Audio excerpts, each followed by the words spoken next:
That's true. No. You don't want to be here 2.5 hours. You never know. It's possible. It's possible.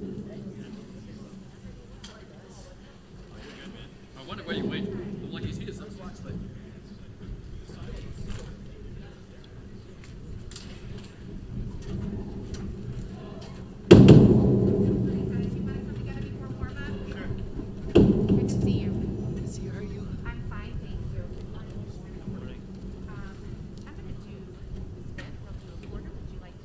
Sure, heads. All right. Looks like it is tails. What was done on my It seems good. typically coaching for all of a sudden. If that works for you, we're happy to pocket. Let me know if that doesn't work for you. My job or responsibility is to visit players and ask for before every point and after every game. Calling violations. If there's abuses, I will call immediately with or without a player dispute, football, touching the net, reaching over the net, clear non-line violations. So you should, of course, call up those on yourself. You'll be making all the line calls. I'll only get involved if there's a dispute. If a player disputes an out call, look up to me and ask for confirmation. I'll either confirm or overturn the call. And that decision is final. Do you have a form of call? We do. Yeah, I got one. Okay. Yep. Thank you.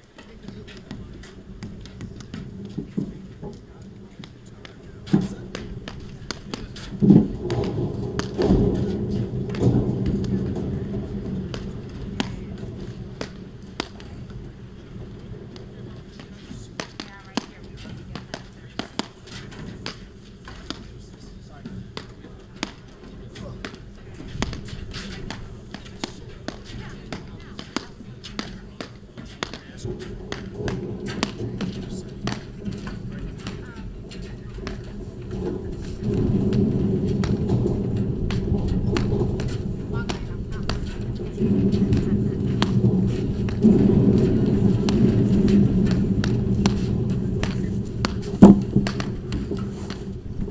Are there seatbelts on these windows? There's not.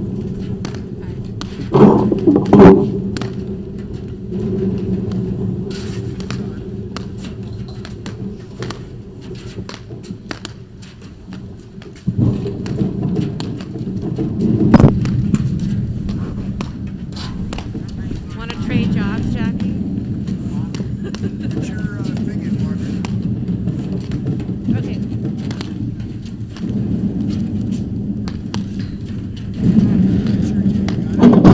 Okay. Okay, do you have a pencil? Yeah. You do? Yeah, thank It's an you. easy drive. Okay, you good? Yeah, thanks, Greg. Hour 40. Yeah, it's like 9:30 match is not bad. It's good, yeah. Not many people on the road. Different than 8 a.m. It's different for 8 a.m. Yeah, I think I'd have to think twice about that one. I know about you. I'm normally up like 5:30. Yeah, I don't. Dude, my kids are not getting me up that early. Right Nobody now. else thinks it's good. Yeah, it's good right now. How ridiculous is that? It is great. Everyone's like, dude, John's not sleeping at all. I'm like, dude, My guy's almost 3 and I'm still up at like 5:36 every he day. told me he's sleeping better than before he Yeah, had before. kids. I'm like, you're so... I feel like it's gonna change though. Yes, because you're more worn out now when you go to sleep. Exactly. You sleep better. Exactly. Yeah. Look at when you are. Yeah, I'm good. I feel like it's not gonna last though. It might though. It feels too good to be true. They're not at the gym where they can't do much of the day still. Right, you know? yes. So they're not like. Yeah, it's not that bad yet. It's when they start moving around that's bad. Yeah.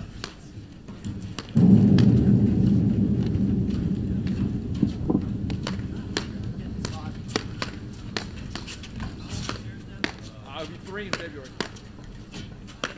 Now it's like you look away for 2 minutes, he's gone out the door, climbing a tree, like hanging on the light on the ceiling. That's crazy. I feel like I remember when you guys were. Oh, I know. Yeah, because I cut out. I didn't play for like a year. They've done it again. Johanna Runt and Stephen Mitchell are the APTA national champions for the second year in a row. There you have it, your women's APTA national champions, Florentina Harnish and Anna Maria Sabori.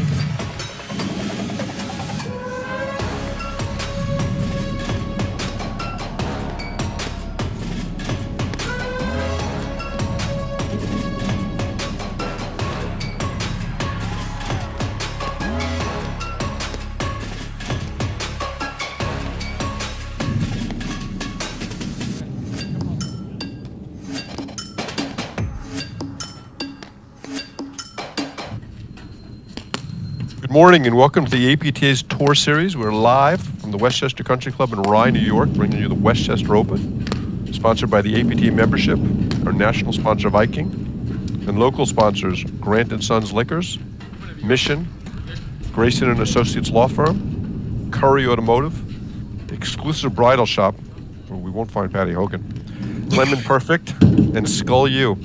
I'm Mark Fischel, along with Patty Hogan, bringing you this quarterfinal match between the number 1 seeds, Mark Powers and John Hughes, and they'll be playing against Nathan Lefevre, Lee Bosses Koenig. Patty, welcome. Mark, it's so fun to be watching this match with you. I think this is one of the intriguing quarterfinal matchups here in the Westchester Open, and I think that this thing could go deep, Mark. You know all these players really well. The whole world knows Hughes and Powers, and the whole world, I think, the paddle world knows Nathan Lefevre, and they're all getting to know Felipe Osas-Koning, who's one of the players on the rise in our game, Mark.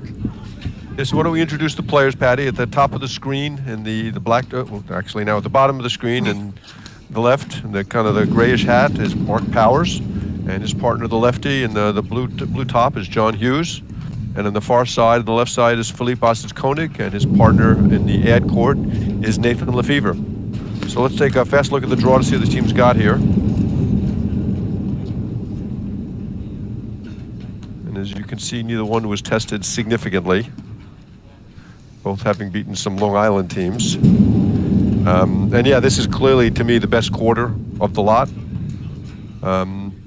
Hughes and Powers played Osas-Koning and Jeremy Court last year in Long Island in March. An absolute tremendous match, ended up winning in a third set tiebreak. And that was part of kind of a disturbing trend from the Hughes Powers team. They had a lot of matches where they were way ahead and they kind of let people back in. They had a match at Short Hills as well with Baruch Doya, where they were 6-2, 5-1 and ended up fighting for their lives. And that's got to be a concern for those guys, because as much as I love being on the paddle court, they like being off the paddle court too when they're up 6-2, 5-1. Hey, our Hughes and Powers are 2018 national champions.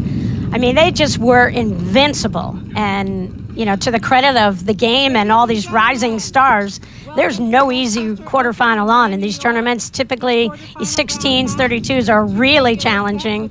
And, I think Hughes and Powers, they just had, I don't think people believed they could be competitive with them. They were so good. And, I still think they're obviously easily our top 4 teams in the game. Everybody cheers for them. They're such great guys, such great talent. But they leave the door open a little bit, to your point, Mark, and that'll be interesting. And I think there's nothing Nathan and Felipe would rather do than, take advantage if they, can keep this match deep.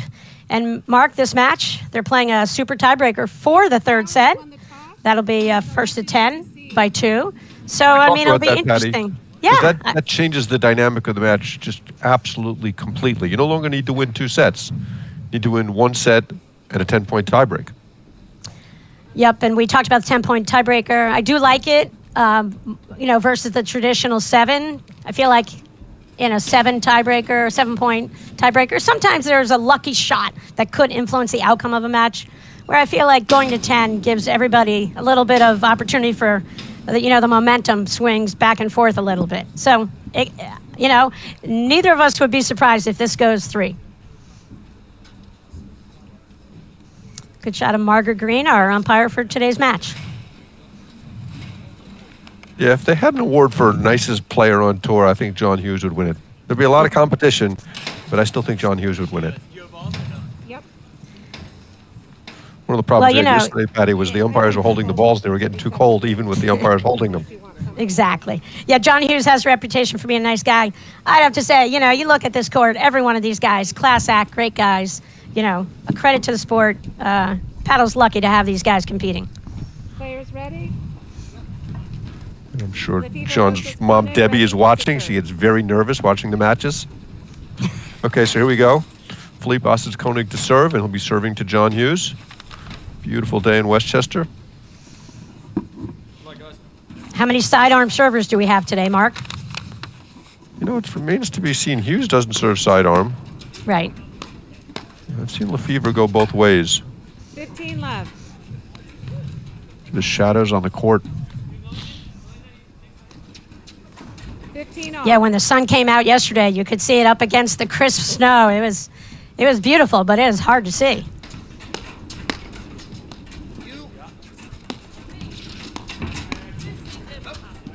That's great play from Hughes. 15-30. Lauren Mandel and I, Patty, were talking yesterday about the benefits of the sidearm serve, and just we see so much faulting with it. A little more in the women's game than the guys' game. It's been in the guys' game a little longer.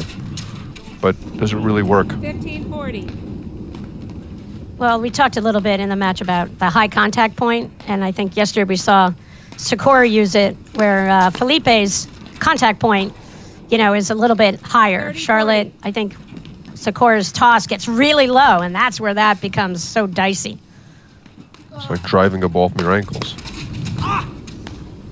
Game. Powers going after the Powers sidearm takes the serve, first and they game break in to the start the first match. set. Let's talk a little bit about Us's Powers Koenig, takes Patty, one because he love. has had a meteoric rise. Really playing some great paddle. And it's always interesting when you watch a new kid on the block kind of come along. Why don't you talk about that a little bit? Yeah, I mean, he's extraordinary talent. There's no guy in better shape on the tour, you could argue. And he's had the benefit. He played a couple early tournaments with Jeremy Court, Andrew Chan. He's gotten the benefit of playing with Chris Humphreys. He's gotten the benefit of playing with Nathan. And I think when you play with the people who are a little more experienced right out of the box, your learning curve can just ascend so much quicker than, an average player coming onto tour.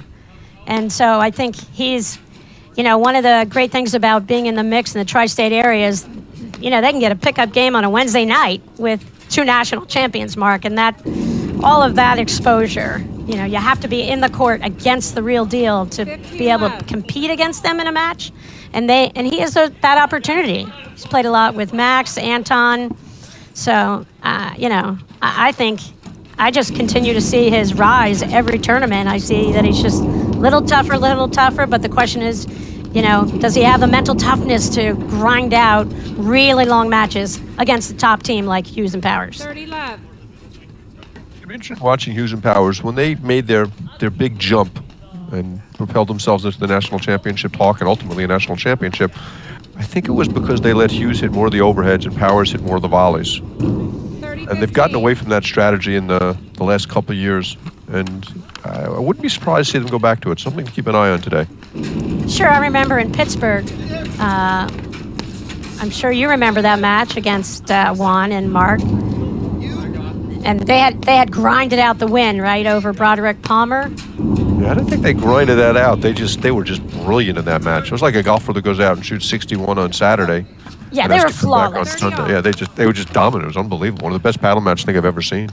Right, and I remember, that's around the time in the year prior when Hughes's overhead just developed, and he kicked out his foot and hit this kicker that just died. Just was brutal to defend in that deuce court. And then Mark zeroed in. But I remember in particular because Jared just could, line up his drive and drive over that lowest part of the net in the middle. And I felt like Powers was the one set up to defend that. And then I think that's to your point. Then that's kind of how they set up. But, I look at Mark Powers. 30, He's a freak of nature talent. One of the game's, I don't want to say under the radar because everybody in the sport knows how great he is. But he just doesn't draw attention to himself. He goes out there. I mean, I've never seen the guy yield on 1 point in any match he's ever played. He's a total class act competitor. He's also got that Durant-esque forehand, that quick release, short backswing. The ball just explodes off his paddle. Oh, I love that. And that's why I personally would love to see him hit more of those on the overheads, Mark, because he's got that shot. And because of his height, he can let that ball drop low. And I just think that would be a huge plus for them. Saying because of his height, Patty, you know something about being short? Is that the point? Well, a lower contact point keeps the ball lower and doesn't set up your opponents for as much offense, Mark. So Yeah, he's got an advantage there. But again, they rode that Hughes, overhead for 2 years, really. That was such a huge part of their game until it wasn't. People adjusted. Back to deuce. And those are the points that win and lose battle matches. It's early, but that's a missed volley from Lefevre that that's a great backhand. Great scramble from Hughes Powers. They do that as well as anybody in the country. They just put a few more balls in play. Mark, there's a line on sports betting and platform tennis. When will John Hughes go down for the first time in this match? What do you think? I have like the fifth game. Fifth game, okay. Up first. Okay, I was thinking like the 18-minute mark. And that's because John leaves nothing on the court. Usually a little article of clothing from his knees. And watch how dynamic the footwork is from Hughes Powers in the backcourt. How they're always kind of moving, going over the side wires. Hughes especially loves that side wire. Let court winner there from Lefevre. Another opportunity to get back to 1-all. Mark, I like that point that you just said because they do have happy feet on the baseline. A lot of teams, you see them sort of settle in and you're thinking, wow, they're mighty cash. Where I think Hughes and Powers are always looking for an offensive opportunity. I think the more footwork you have, the more opportunities you can create for yourselves, obviously. Hughes is really loading up with that overhead. You see that low volley that Powers just made look like it was routine. That was a difficult ball.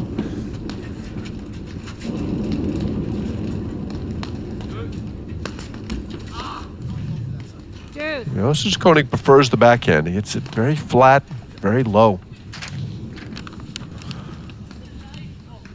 Yeah, Hughes and Powers, Mark, think about them last year.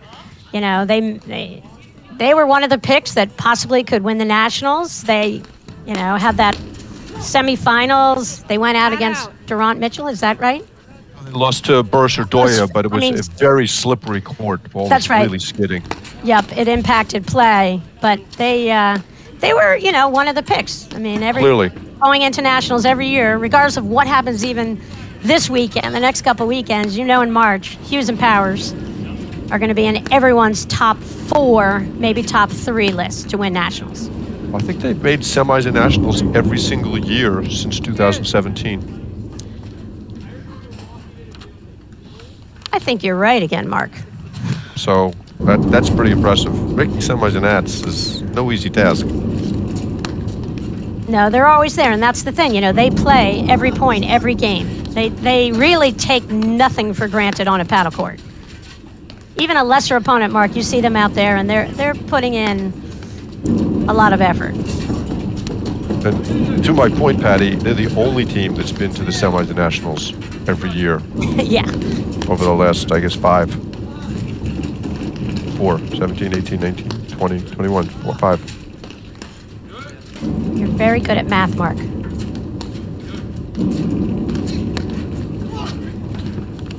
That out. Another good backhand from Osage Koenig. They have a 4th opportunity to break serve here. Osage Koenig doesn't seem bothered by Hughes' overhead at all.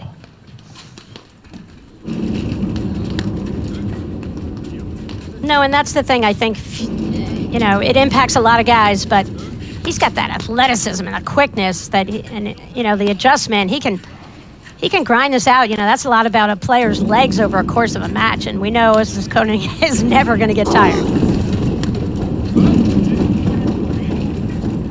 They're working him over.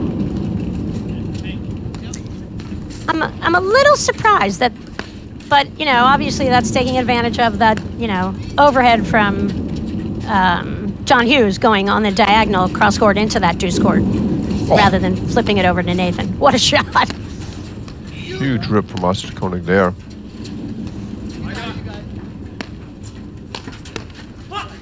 Dude. That Hughes forehand is really improved. That used to be the shot that everybody played. They used to dump the ball to it, soft and easy.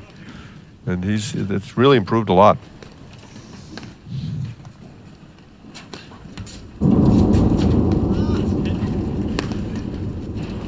It's an amazing forehand, but when you talk about forehands, Mark Powers. Yes, it's the second best on his team, and will always be the second best on his team. Yes. And there's no shame in that because, with the possible exception of Johan Durant, everybody else's forehand is second best to Mark Bowers. Exactly. Another good through ball from Ostrich Koenig. He's really hurt him with the backhand so far.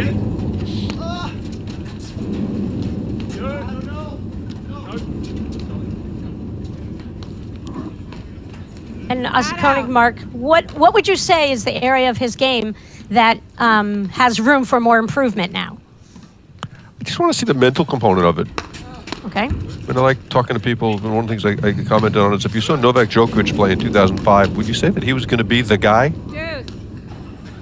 There wasn't anything about his game that really stood out, but that mental component of a player's makeup, it's just hard to judge over a week or a month or even a season. Great get off the neck. I mean, everything I see is very athletic. Backhand is terrific. Good hands, moves well. He's got every mechanical part of the game, every stroke he's got. Another But there's volley just, there's just no shortcut to having the match toughness and being able to grind that out for longer and longer and longer as you get better in this game.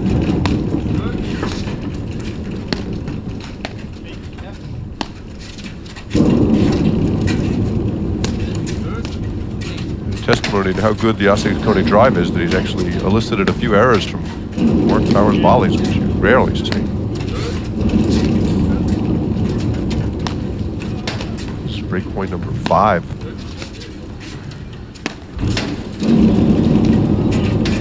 This is not the opening game that Hughes and Powers wanted. Actually, all the damage in the backcourt's been done by Ostrich Koenig. Very little from Lefevre. Interesting to see if Hughes and Powers kind of shift their strategy over a little bit and start playing more balls to Lefevre. What?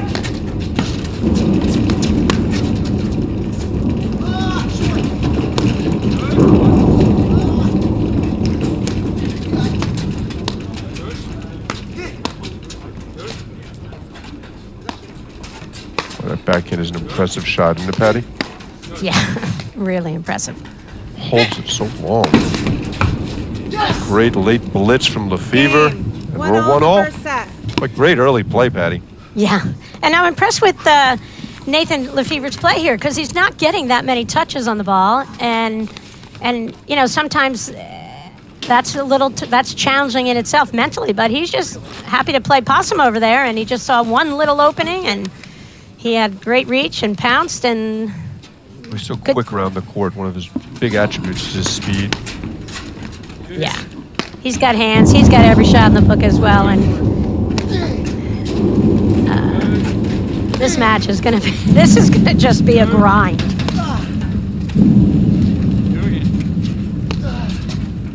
When you think about a player like Lefevre, Mark, over the years, he's gotten mentally tougher every year he plays. He had all the shots, and he gets out here, and you can see how widely regarded, Hughes and Powers, what their respect is for him, because they're not giving him a lot of touches early in this match.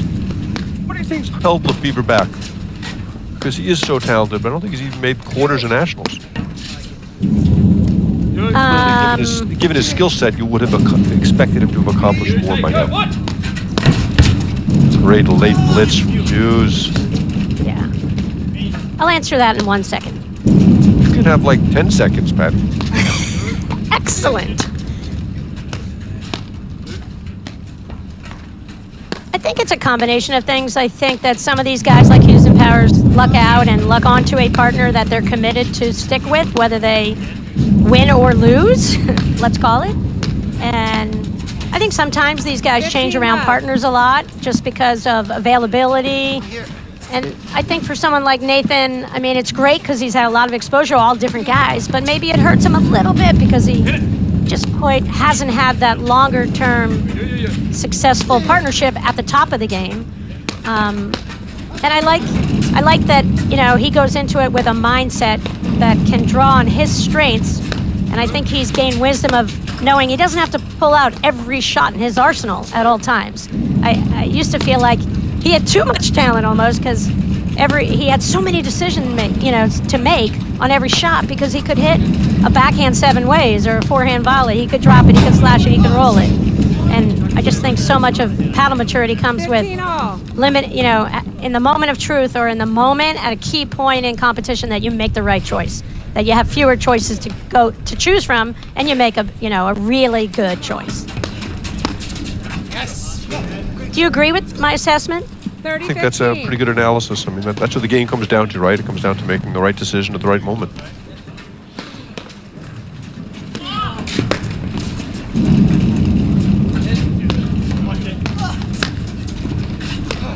A huge powers forehand we talked about.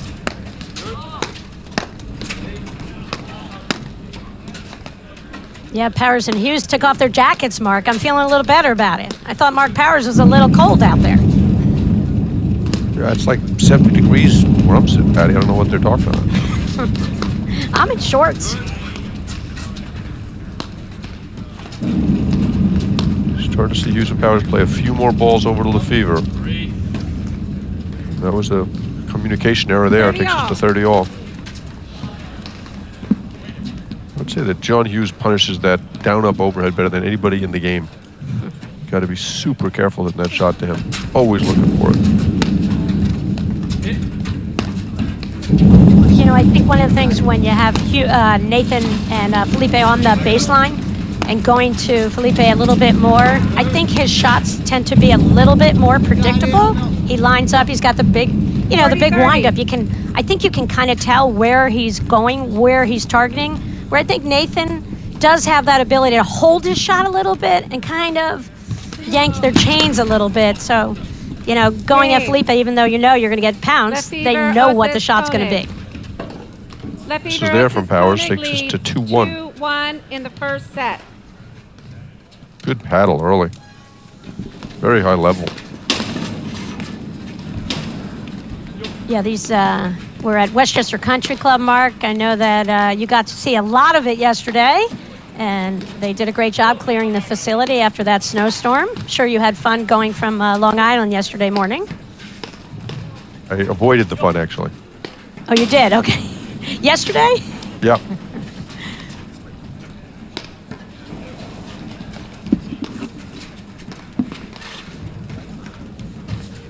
So here we go with Mark Powers to serve. And you talk about every phenomenal shot Powers possesses. I love his serve. It's shocking to me he serves second.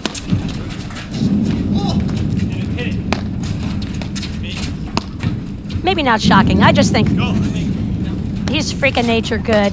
I'd give him the ball as often as I could if I'm playing with him. Yeah, if I was playing with him, he'd be serving first.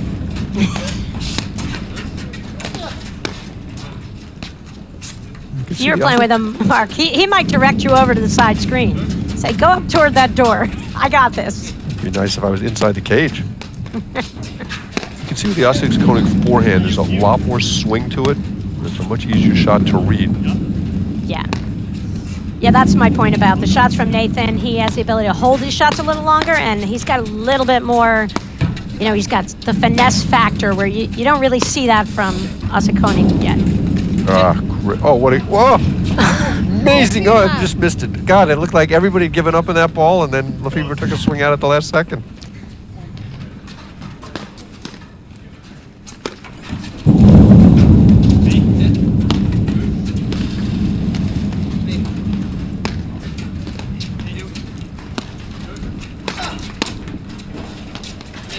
Low Hughes gets for his volleys, closes back into the net.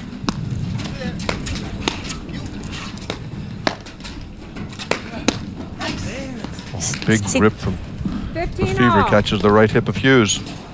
And right there, I think that's the key for Nathan. I think we know when there's a lefty and a righty and their two forehands are in the middle of the court near each other. It's great for coverage of the overheads. It just gives you a little bit of a vulnerable spot on volleys. And I think like Nathan set himself up. He threw one wide to Powers to kind of get him out of the middle a little bit and then threw it off of John Hughes' left side and got the winner. Or force the volley error. That's what he's got to do. Might have been the first backhand miss from us, Koenig. Great serve, buddy. 30 all. I'm sorry, 45. I think it's 40-15. Yeah, 40-15 for Hughes Powers. Oh, what a volley from Hughes. Oh, what an exchange. 40-30. Good move. Yeah, I like that move from Osikoni. Yeah, you have hands like that, you can make that move. I think I'd hit in the nose. But I think that's what they have to do. You know, maybe it's taking a chance a little bit, but I like it. Just to sort of disrupt the tempo that Hughes and Powers have. I mean, they've played a million paddle matches at this point, and somehow you got to figure out how to rock their tempo. Lead cord goes Game. wide, and it's 2-all. Powers. See, right there, that drive from Felipe, I just think he goes a little bit more to the middle. Maybe that ball goes long over the baseline versus, you know, he's going over to John Hughes' backhand volley. I'd see how they won the point off of Nathan's drive and just keep working the middle spot when you get that drive. Yeah, I agree with that completely. Whenever I played against righty-lefties, that center strap was my target over and over again. And I got to say, you know, the difference I see in the guys' games from the greatest players, from the great players, greatest guys, they just make you pay. Like when they get an opportunity on a short ball, they're putting it in a difficult spot that forces a volley error. I feel like a lot of times you see in the men's and women's games, they'll unload really hard, but right at someone's strength as a backhand volleyer.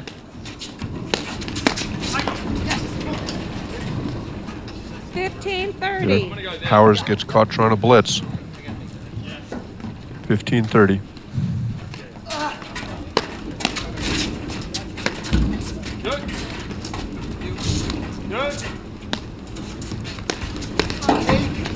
You there? Yes! 30-all. You know, it's early, Mark, but you can feel it. You can feel how Nathan and Felipe are right here in this match.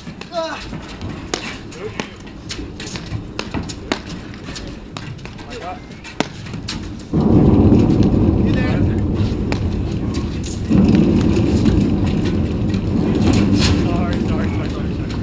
30-40. Big drive from Hughes there, catches the lead cord. Great point. Yep. Coney went back, and actually I thought he could have played a backhand. It would have been a little bit of an easier shot. Kind of ran around and tried to hit a forehand. Game. Hughes Powers. Big Powers forehand. Hughes Powers leads 3-2. What do you think of the sidearm serve, Patty? Against Lefevre Osis-Koenig. I think that if I looked up and I saw Mark Powers, I might opt to stay back instead of serving him that ball. I feel like that ball has no, you know, it doesn't impact Powers. Maybe like it might impact some players who have a little greater height or range. I feel like Powers is so compact in everything he does that sidearm serve just, that comes into his sweet spot. Yeah, I'm not sure I see the benefit of serving and volleying conventional paddle against Mark Powers, even with the sidearm serve. I mean, the return is just so good. You're risking so much to make that first volley. Yeah, and I feel like the progression to the net for that first volley is a little bit later than when you on a sidearm serve. And I feel like, because I mentioned it yesterday in the broadcast, you know, all these guys have been serving overhand, you know, their whole lives playing tennis since they're 5 years old, so that sidearm is really not, you know, in their you know, memory bank so much. And I think in pressure situation, it fails. We've seen a lot of faulting. A couple of missed volleys from Hughes Powers takes him to love 30. Make that love 40. Love 40. Yeah, really good dipping return of serve. He was in really close, and that ball was still dipping. But that's 3 consecutive points they've lost coming in behind serve. One of them was on the second volley, not the first. But just what's the reward? Yep, and right there, that's the thing. 40. Nathan can't just throw that return wild in there. He's got to just pick a target and make them hit another volley. They've given you 3 gifts in this game. Lefevre And the fourth. Yeah. 3-all in the first set. But Mark, I truly believe that's one of the differences with the greatest players, that they capitalize, and when you know they've got the score on their side, 15. they're not going to go for a wild return of serve. They're going to make that guy or woman hit a volley on the other side of the net. Well, that was an explosive move by Hughes, blitzing there behind his return. Yeah, I like it. And there Lefevre smartly stays back. and they win the point. I mean, you just Again. cannot give away points on that return to serve. Yep, but right there, Nathan, all the credit to him. He found that spot right in the middle of the lefty-righty forehand volleys there. Forced an error again. Go, be closer. 15-30.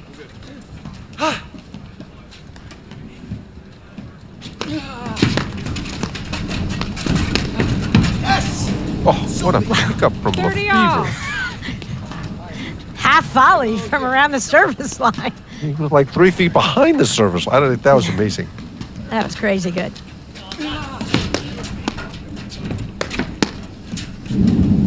You, thank you.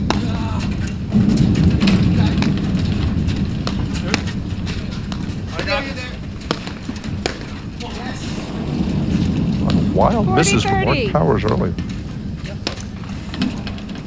Yeah, it was a pretty decent overhead, I thought, from Lefevre. He got his body really sideways, had that angle, and I think Powers just forced the shot. Another miss and return to serve there. 100% out. You know, and that's the thing. Powers' forehand is phenomenal, but you know, the angle that Lefevre got on that overhead, because he turned so Game. far sideways and because of his grip on the overhead, he really put Powers in a tough spot. As much as you know him, maybe I told him. Honestly, it's just hard to see. You know, and Powers was committed to just going cross court with that ball. It might have actually been a decent ball for him just to pummel right up the line at Felipe and just keep the point going. Beautiful overhead view. You can see 3 of the 5 courts there at Westchester Country Club. The left side of the screen, you can see the light stanchions from the other 2. It's a great Yeah. setup. Good setup. And Mark, what makes the difference, as we always say, is, you know, like 3 years ago, I don't think I ever saw Mark Powers miss a forehand on any game point I ever saw him play. Scott's panning to the left so you can see the rest of it. Squash facility over there. Maintenance squash facility. Here we go. Powers to serve 3-4. But do you know my point about Powers? Like, he Yep. just was so spot on where, you know, you get a little chink in the armor and all of a sudden just some poor choices kind of eke into your game without you even realizing it sometimes. But there's, you know, all the credit to Speaking Lefevre. Speaking of poor choices, that drop shot from John Hughes was not strategy A1. Well, Love 30. All of a sudden, Hughes and Powers have kind of left the building a little bit. Bunch of mistakes. From 3-2 up. Good.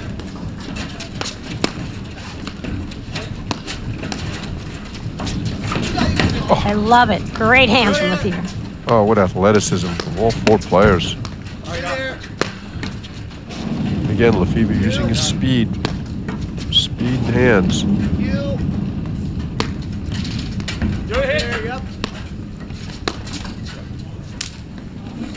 Love 40. Little awkward forehand there. You know, Hughes lost his legs on that shot, just kind of was upright. Usually you see him really get down and hit that ball. I mean, he does like that high ball, but just no legs there. 3-2 up in the first set. They have played 2+ just really poor games by their standards. Yep, and a little indecision right there on that lob.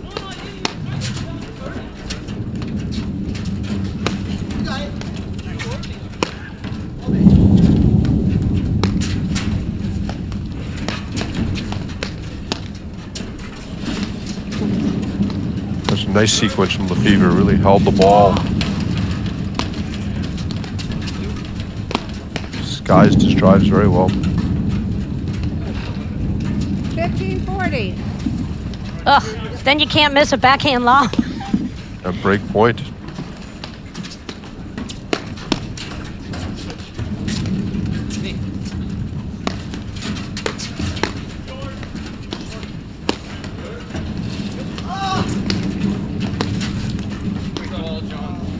Great pair of overheads from Hughes.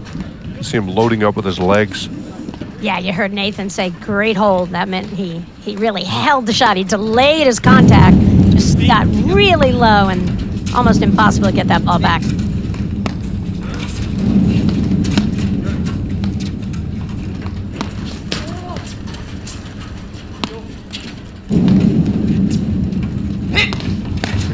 Lefevre. Great warning there from Powers.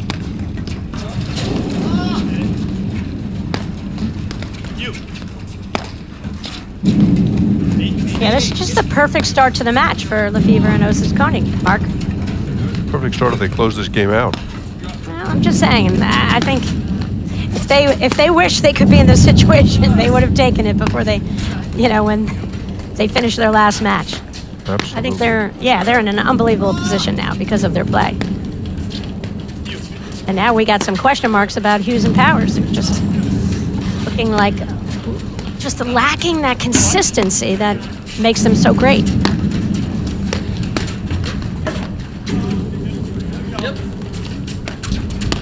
There's another terrific point from Lefevre Osis Koenig.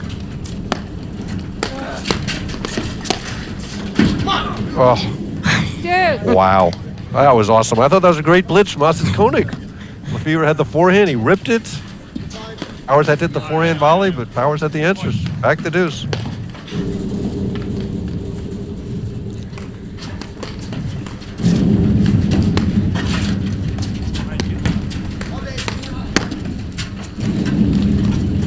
Mark, what was it at the Witch tournament when Graham McNerney lost to Hughes and Powers? Graham played that phenomenal, was it a quarter, Mark, at the Witch? Semi, and it just took everything out of Hughes and Powers, but Graham said after the loss that Mark Powers just volleyed the most unbelievable match he's ever come up against a guy ever play against him. Boy, Advantage. this is a huge Hughes hold here for Powers, 140. Yeah, Hughes and Powers were absolutely spent. They won the first set in the final, and they won the first game in the second set, and they never had another game point in the rest of the match. Yeah, against Burrs and Ergoya. Yeah, which tells you something, a team of their quality, right? Right, and Burrs and Ergoya had somewhat of an easier draw that day, I gotta say. They had a lot of downtime. Hughes and Powers, in the first to our set. point about they're not necessarily putting people away like they used to. The longer you let teams hang around, the more you have a chance of getting beaten out here. And, that day at the Witch, they just seemed like every time we looked outside, they were on the court the entire day. Just getting beaten, to your point. It's these one-day tournaments is a lot of energy expended. I mean, the advantage of the Super Breaker in the third is going to make it a little shorter. But we saw it in Detroit, where Rams Wagner had a great win in the quarters and just had nothing left for the semis. Great overhead there from Hughes. Boy, they have really turned it around the last 5 minutes. On the last 6 points in a row. And that's our sport, Mark, right? It's the most incredible thing that how the momentum can just swing on one shot. I think it was the Powers volley. 15-30. Gigantic point right here. Ah. 15-40. Good pressure from Hughes to go in there. Certainly caught the eye of Felipe, and he just missed wide.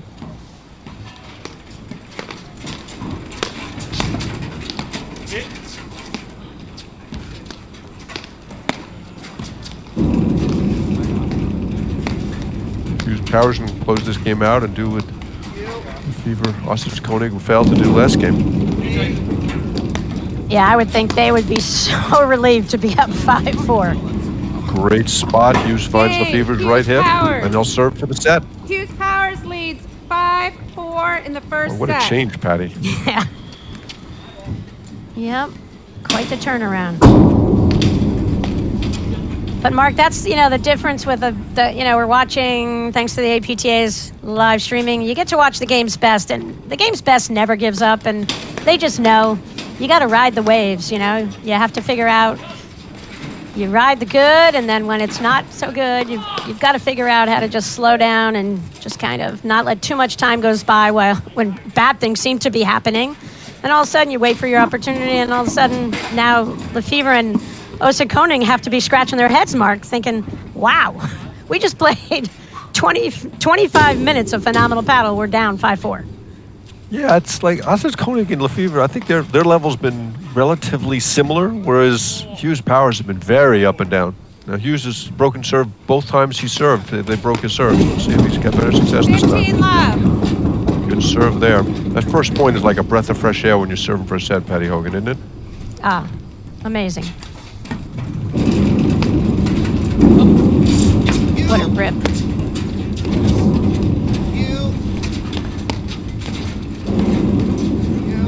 Their Hughes powers switch back to their customary sides.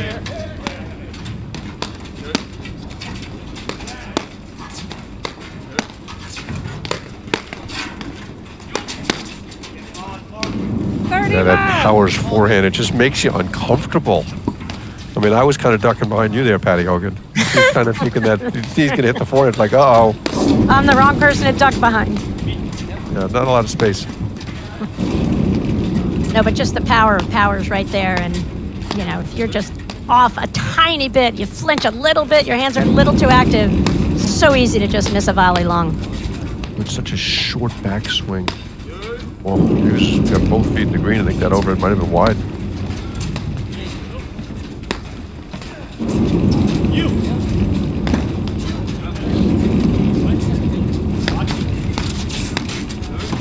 Fever again looking to use his speed in his hands to get in tight. Here comes Ossis Koenig. Powers saw him, didn't get much notice there.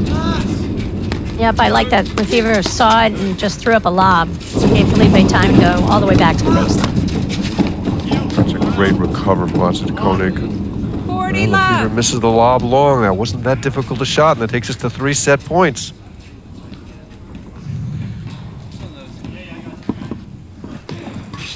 Nice serve. You. Good. Stay for one.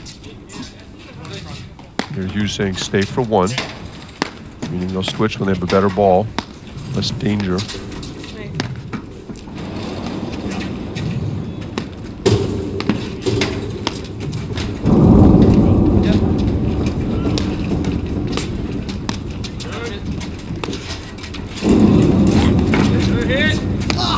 Great lob from Hughes. They catch him in transition. Game in first set. Hughes Powers 6-4. That was a fun set of battle, Patty Hogan. Really fun paddle, Mark. Sorry. 6-4. Thank you. Introducing the Viking Axe. Bold, unique, innovative, groundbreaking. Perfect blend of both worlds. All axe models combine the superb maneuverability of the ozones, the oversized head and stability of the reignites. At 88.9 square inches, it's a true oversized frame, but specifically designed with a longer handle to accommodate the two-handed backhand, one of the most important shots in the modern game. Featuring Viking's proprietary carbon throat stability system for enhanced stability and shock reduction at contact. The axe has a massive sweet spot and is very forgiving to ball sits outside of it. Viking, rule the court. Patty Hogan, thoughts on the first set?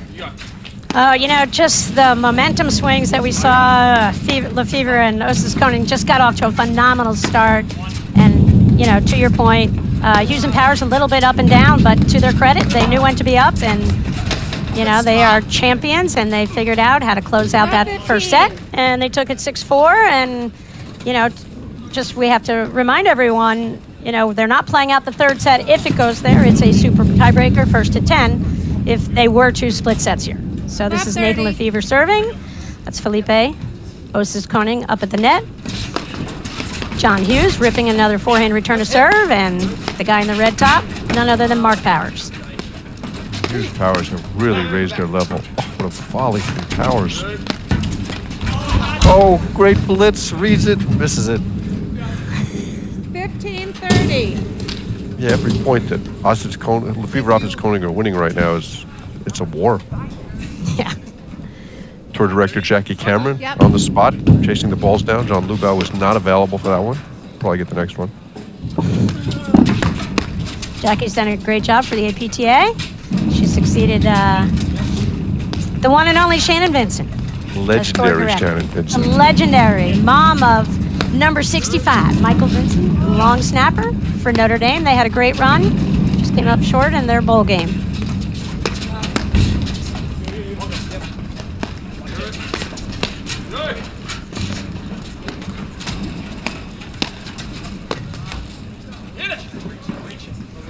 15-40. Really well played points. Just Hughes and Powers had all the answers.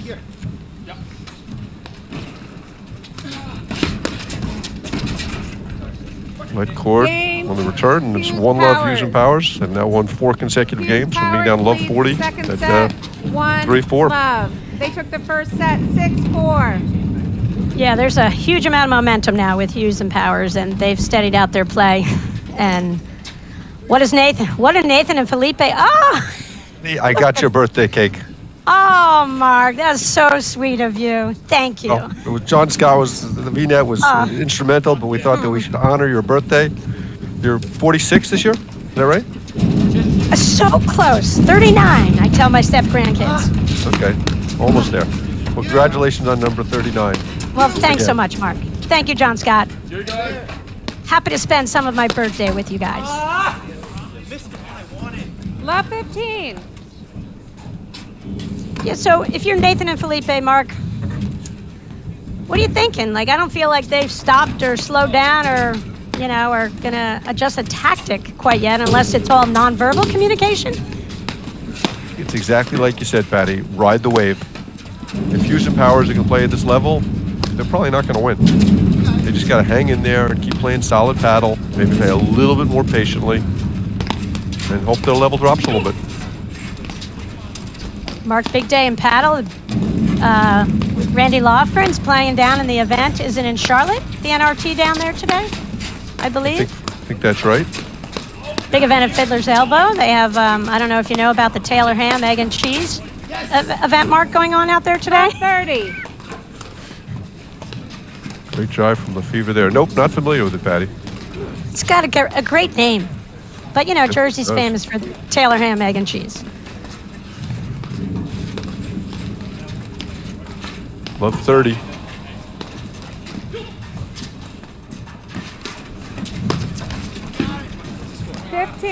That was kind of an excuse me swing from Austin Koenig. Wasn't really committed to that ball at all. Those are the points you just can't give away. It was kind of a weird serve. Too good. Didn't the serve kind of surprise him a little bit? It was really short, and it was a low bouncer.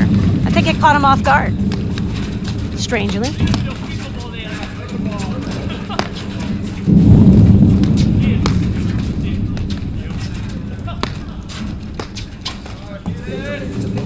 Well, that was the bottom of the net. Those are the points you can't afford to play against Hughes Powers, especially when they're playing this well. Yeah. And winner of this match potentially comes up against. We have a new combo team who's seated third here. Drew Broderick is playing with Modik Cherwinski. We're Chervinsky. so thrilled that Modik is here playing, and just Such one of the a fun- game's top Such a fun players. player to watch. Yeah, really explosive player. So rock solid. Talk about a forehand. Talk about volleys.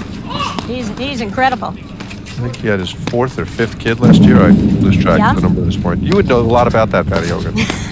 He's had his 4th kid. My mother knew a lot about it, Mark. 40, 30. Were you one of 12, Patty? 1 of 11. Number 8 of 11. I didn't mean to exaggerate. So you've seen a little bit of a blurt here from Lefevre Austin Koenig. Lefevre tried that little backhand chip, which may have found the middle of the net if you're being kind. And, from love 30, they're going to point to close out the game. Yeah, Mark, when you talk about, a change in tactics, they only lost the first set 6-4. And that's where they don't really have to change it that much. They had to play a couple of key points a little bit better, that's all. I don't think it needs to be that Nathan has to do that much more. He doesn't need to get kind of crafty out there. I just don't think those Game off-speed Hughes shots Powers. are going to be effective against Hughes Powers anyway. And if you're going to hit them, you just can't miss them. Hughes Powers Exactly. leads 2 love That's 5 games in in the a row. second set. Hughes Powers. And this is a really important hold for Austin Koenig.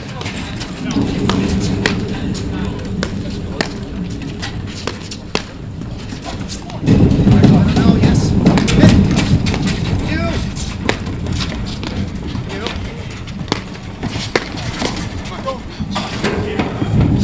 Love 15. Everything is going Hughes Powers' way right now. Yeah, a little indecision with Felipe and Nathan on their coverage right there. Nathan was pretty far back, and Felipe felt like they had to go try to help on that ball. It's always tough when the guy to the right, the volley guy, has to be reaching behind him to try to come up with a shot, especially off Powers' forehand. Smart move by Osse's Koenig, staying back on that serve to Powers.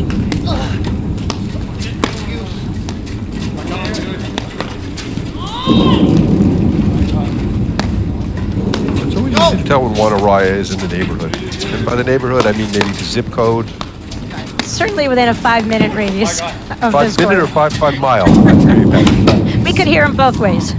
Yeah. 15 Okay, there. all. Powers gets caught, not trailing the play, and the Nick wins the point. And it's the little things like that where you just kind of give away a point. Maybe you don't have to. Maybe it changes the momentum.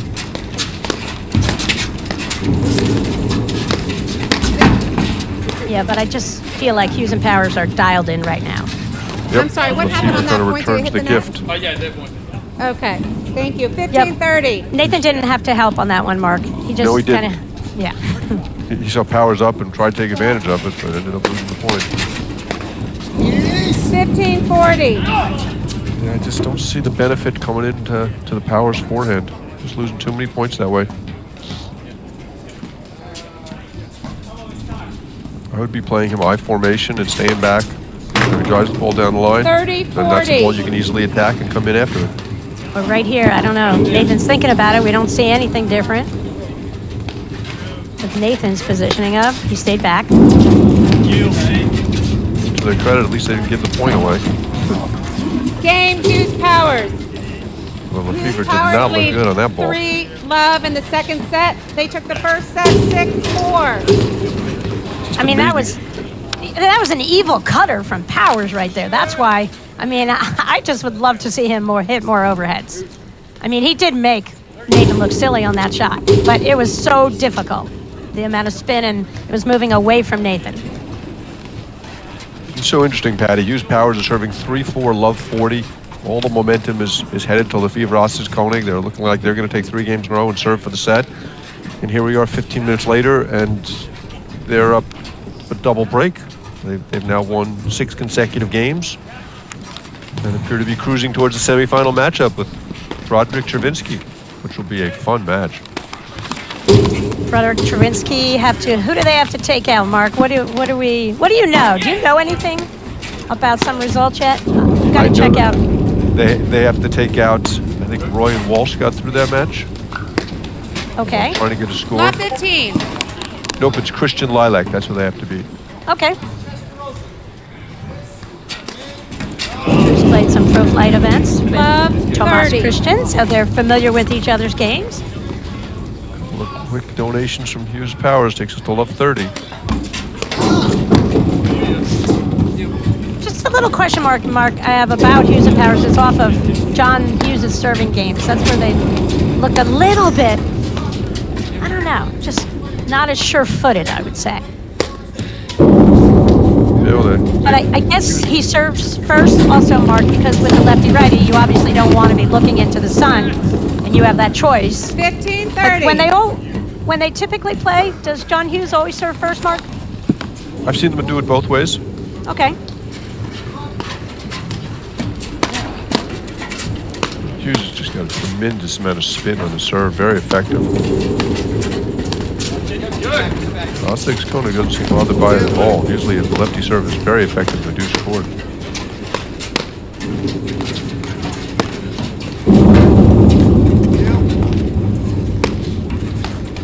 Showing a lot of confidence. Humphreys Prasenko won the first set 6-1 against Levin Nolan. 30 They're all. likely to play Araya Parsons in the other half of the draw.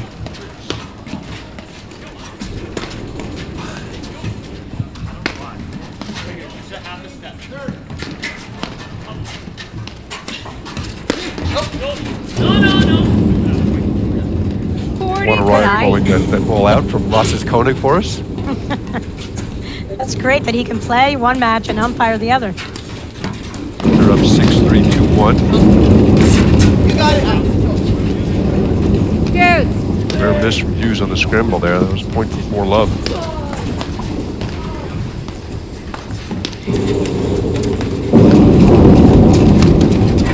Yeah, you can see quickly Hughes gets in and how he gets over that center line, Mark, as the volley. They just pack in that court to defend that return of serve from Koenig.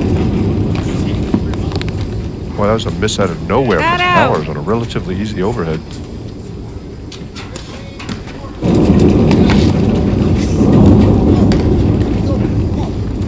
Little giddy up on Lefevre's return of serve right there. Versus Koenig. Great break Yeah. again. Yeah. Like they were cruising and 15. And that's just what Lefevre has to clean up as a player. You know, he hits this thunderous return of serve, breaks down a great volleyer, and then dumped a serve on the very next point. And that's where you got to take your time, be in the moment. And you just can't give anything away against these guys. brilliant pickups there from Koenig. Well, he's got great hands.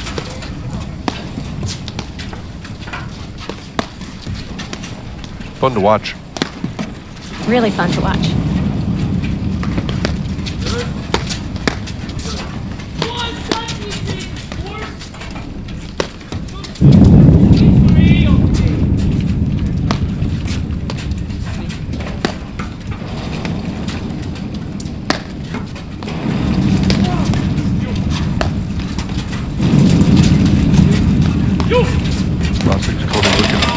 Blitz there behind the Lefevre drive. Decided not to hit that one. Judicious decision by Lefevre.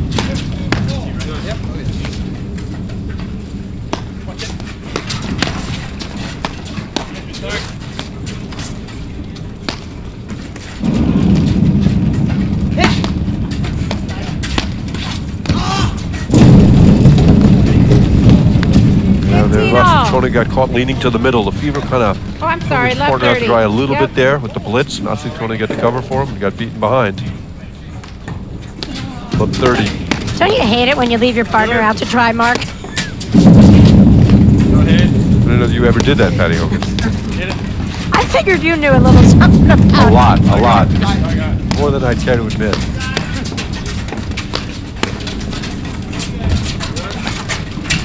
What hands?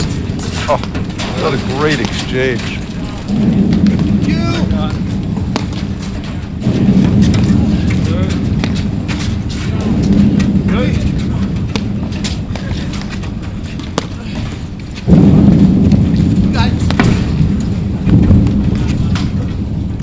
Lefevre gets away with that one.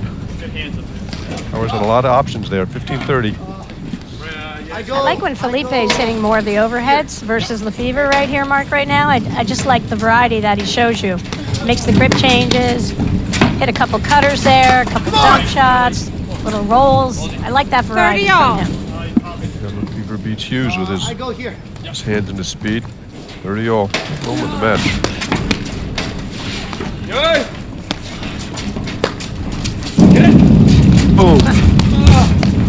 Oh, great volley from Lefevre. Oh, what a scramble.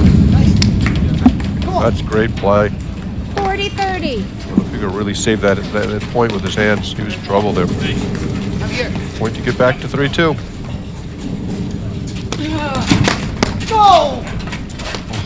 What a volley. Did you know he hit that? Good. Or that just happened to hit his paddle? I think he was deep in prayer and it went over. Good. Thank God it hit his paddle. Nice going, Mark.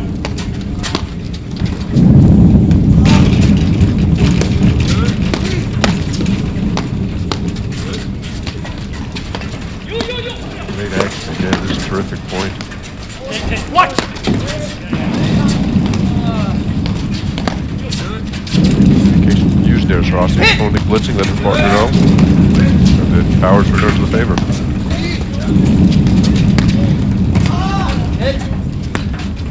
Cousins is quick. You got it! How low he got for that ball, and Powers finishes off with the cutter. That was great action, Patty Hogan. We got to see that point again. Yeah, that was fun. I go here. Fortunately, just too short a lob, and can't hit a short lob against these guys when they've got those cutter winners. Go! You!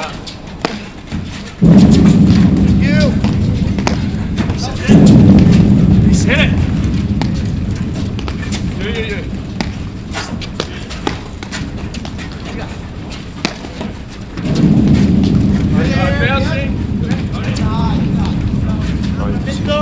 ball's going to be close. Misses the lob long. Got it. Another game point for Go here. Lefevre Ossis Koenig.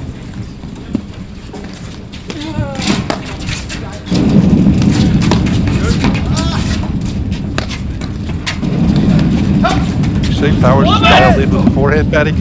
He is dialed in, Mark. I'm getting a little nervous because the angle, the ball's coming right at me. I'm getting a little jumpy. I know. Do you have a shield? 32. That's a great volley from Ossis Koenig in transition. You got it. You've got to be careful with that shot. Great get from Ossis Koenig, but he really exposed him on that shot.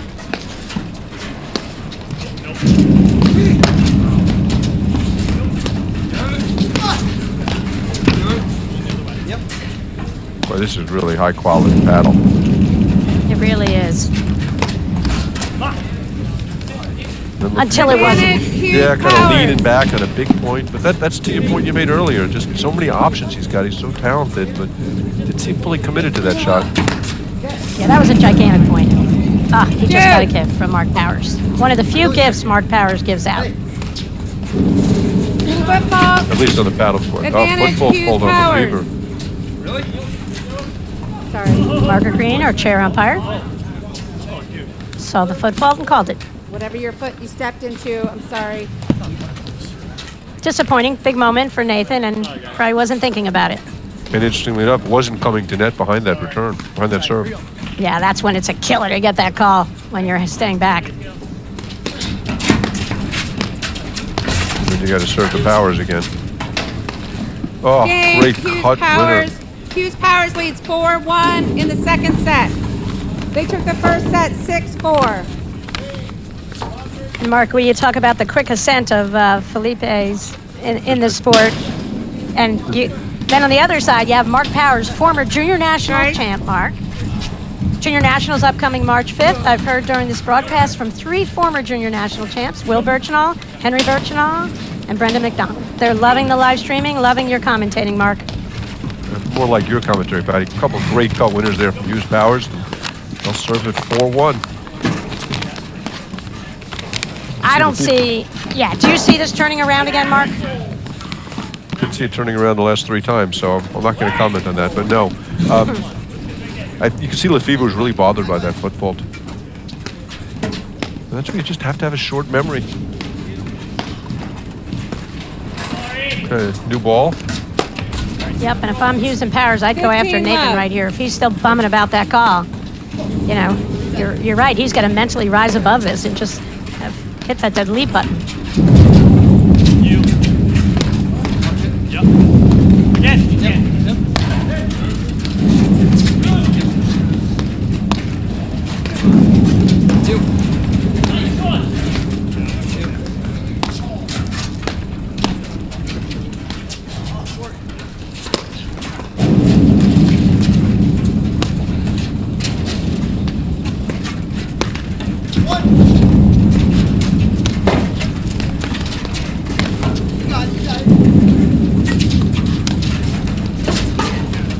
See, I love watching Mark Powers when he gets those consecutive overheads, Mark. I just feel like each one becomes more evil than the last one. That was tremendous. Get there.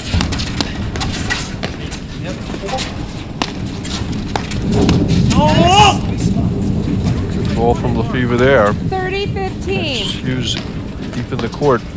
Yep. This is the point right here for Lefevre and Ossis Koenig. At least until the next one. No, this is huge, Mark. I feel it. Well, it's true though, Patty Hogan. This is a huge point. I mean, at this the stage of the match, every point is going to be huge. Yep.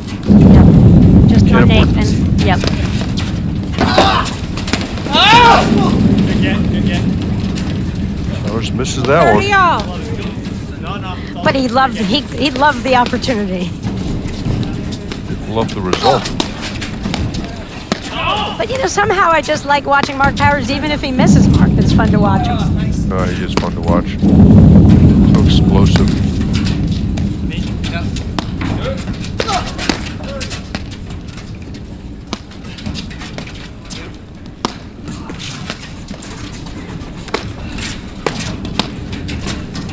Great rip from Oscar Koenig off a pretty good overhead. Go. Yeah, and again, you just see how low John Hughes gets when he handles those really hard drives right at him. He just uses his legs to absorb the pace and control the volley. They're looking at each other on that point, that ball. I got.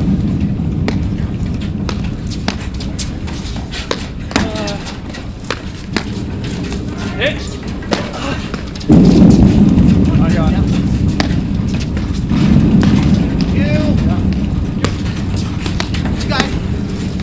They're tight in the court. Hughes is playing.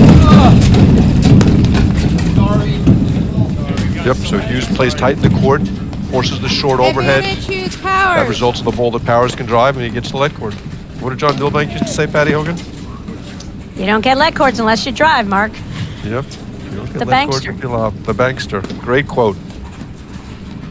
Point for 5-1. Great serve from Powers. Yeah, I just watched it. I love watching his arms and his leg action, and that ball just once it lands, just kicking to its right. In person, Mark, as we've talked about, you just can so appreciate that heavy spin he puts on the ball. You don't quite get it on the stream. Great move by Hughes, protecting that forehand volley.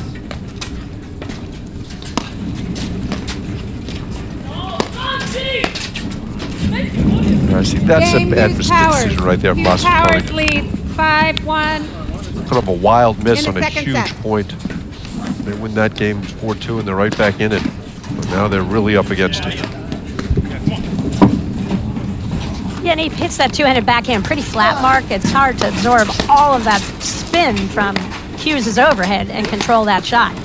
You gotta be able to take something off that ball. He's done a great job of that through the match, but that was kind of a wild miss. Up and game point against you, and here we are 5-1. Gigantic hole for Lefevre and Osakonin to dig out of here. And the result Hughes and Powers really were looking for. Really solid. You know, as this match has gone on, they've gotten better and better, and they appear to be cruising. And this is the point that you made early in the match, Patty, is so much of paddle comes down to playing those big points intelligently, making good decisions in the big moments. Because the rest of it's irrelevant if you're not going to make good 15 decisions in the love. big points. And sometimes a big point is not the one that's so obvious. It's a little bit before it, and you have to have that awareness. Paddle, you have to think a couple shots ahead. You got to think about the score hugely in terms of 30 love. determining your shots. Great play there from Oscar Koenig, takes him to 30 love.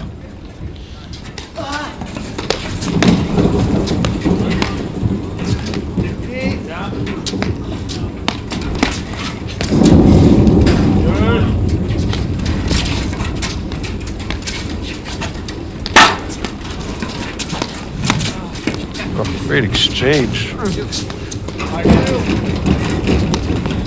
just love the quickness, Mark, of all these players.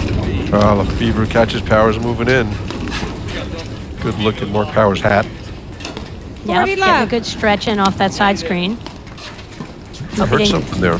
Yeah, I hope he didn't hurt himself. Stay down. He only hit that forehand like 100 miles an hour. One of the slower forehands, Patty Hogan. Exactly. Took a little something off it.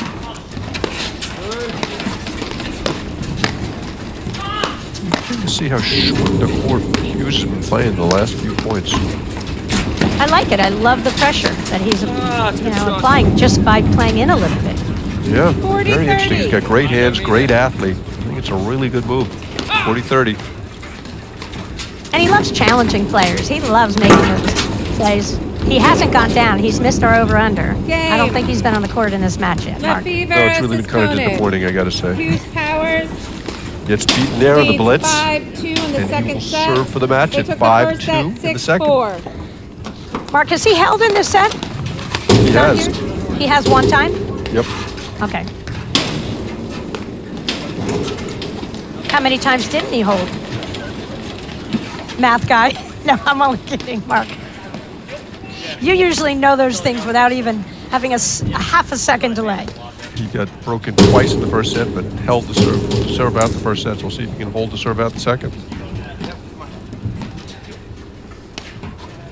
When this match is over, we're going to get a little bonus action, the Broderick-Chervinsky match. Of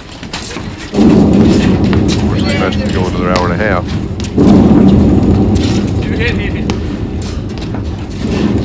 I got it. Interesting angle. You got it. Very impressive how the Austin Koenig has handled Q's spin. That was a tough ball to drive, but he's gone after it aggressively. Love 15.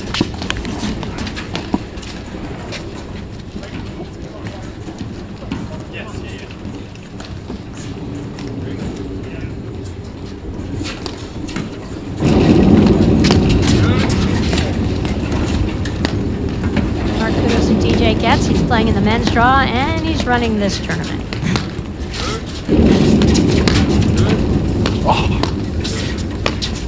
Amazing volley. Great backhand from Austin Koenig. Whoa, what a sequence from Austin Koenig. Wow. Love the drop shot. That was impressive. Love 30.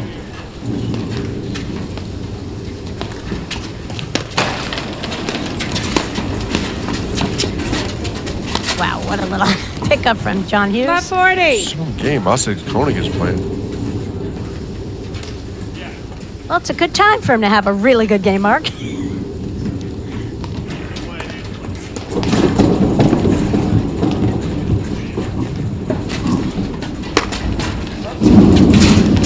A really good return. Right through. These guys let it go through. They knew they could chase it down, even though it's wicked cold out there.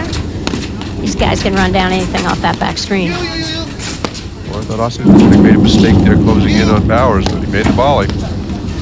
Swing and a miss from Lefevre. See, he pays for that.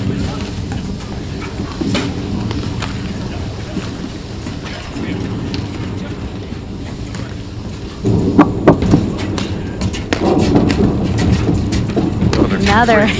Serve. Yeah, and John Hughes just lets that ball drop, and he's got that little hands play. Short hop that volley again. I got it.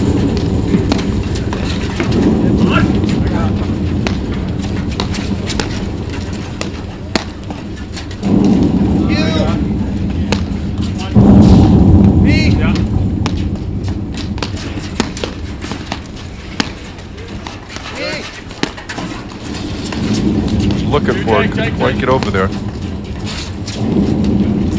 Thank you.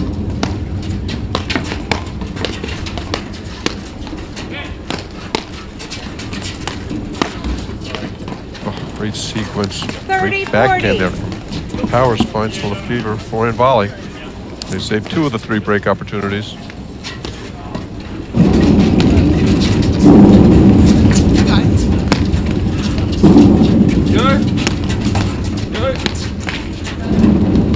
See how few points Hughes Powers have lost on return of serve.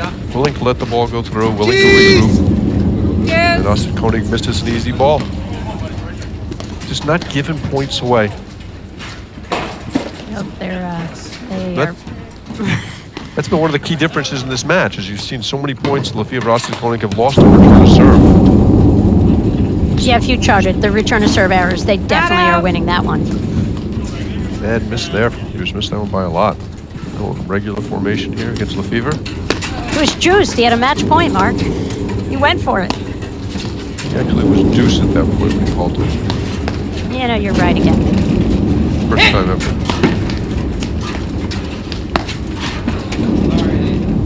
Oh, catches Lefevre. Boy, Nathan weighs like, what, 130 pounds? What's the hit? How could he possibly have hit him there? Dripping wet. Turned sideways, you can't even see him. A great transition by Powers. Now we got our match point, Patty Hogan. Thanks, Mark. You were just anticipating it. I was. Great hands by Powers to stay in that point. I've seen a couple of times where Lefevre has kind of pushed the action a little too fast and missed some balls. Yep, and just reached a little too far over even for him. Another good return of serve from Lefevre. Hughes had no interest in hitting that ball at any single time. Great blitz. Game. And it's game, set, match. Hughes Powers, 6'4", 6'2". That was a lot of fun, Patty. That was really fun match to play, and 6-2, Hughes and Powers. 6-4. We kind of expected them to pull it through. Surprised at the ease with which they did it in the second set, Mark, quite frankly. Yeah, 3-4 down. Okay, so now we're moving over to the other match. This is Drew Broderick, the lefty serving. It looks like they're up 4-1 in the first set, so I guess they got a later start than everybody else. Okay.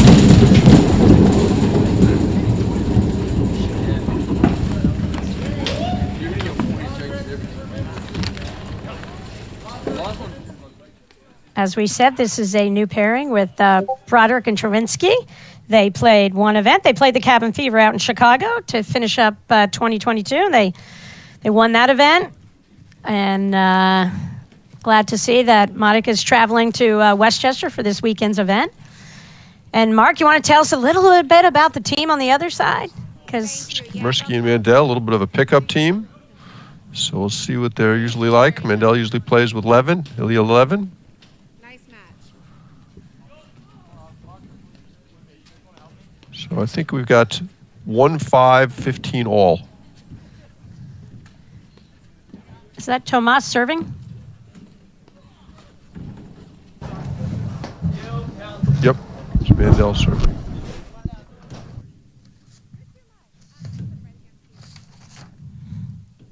It's been a while since we've seen Travinsky play.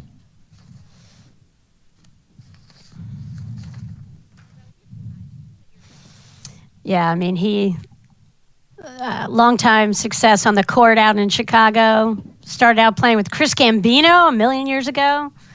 Just rock solid. One of the most consistent forehands in the game, wouldn't you say? Super solid volleyer, Mark? Yeah, explosive. Hit the one-handed backhand. I think this is set point, Patty Hogan. Okay. Oh, Broderick's got such great hands. Misses that half volley long. He's masterful at baiting people into hitting to him when he wants that next shot, and he can kind of goat people into hitting shots a little too fast for themselves. Set point number 2.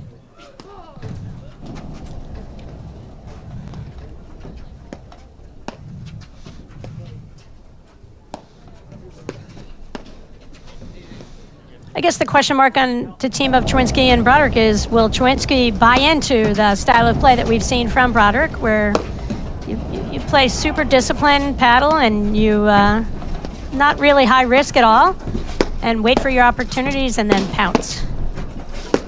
It's interesting because I've seen him play both ways. I think one of the things that held him back initially was that he could hit any shot at any point. Okay, looks like game in first set, Broderick Travinsky. But I mean, you look at that forehand return to serve, Mark. I mean, the forehand right during play. Boom, he just hits a shot, ungodly angle for a winner. Viking, one ball to rule them all. One ball is consistently chosen for the sport's highest level tournaments, league play, social events, and weekend outings. Viking. For the last 25 years, we've remained the overwhelming choice. Viking, unleash the warrior in you. The official ball of the APTA, the official ball of the National Championships and President's Cup, and of course the official ball of the Grand Prix Series. Yeah, Travinsky, when he played with Gambino, they had some real good success. They had that famous match in Philadelphia, the quarters nationals. They had Broderick, Palmer, and also to trouble, had 2 or 3 match points and weren't able to close the deal. But he's an explosive talent, and I think like lots of explosive talents, figuring out when to hit which shot has been the big challenge. And he and Graham McNerney had some great runs. They were as high as 3 in the country. But hasn't been past the quarters of nationals. And for a guy as talented as him, that's surprising. So, Mark, returning serve here in the deuce court. Who is that? I don't even know. That's Mandel. 15, love. And now returning serve? Mirsky.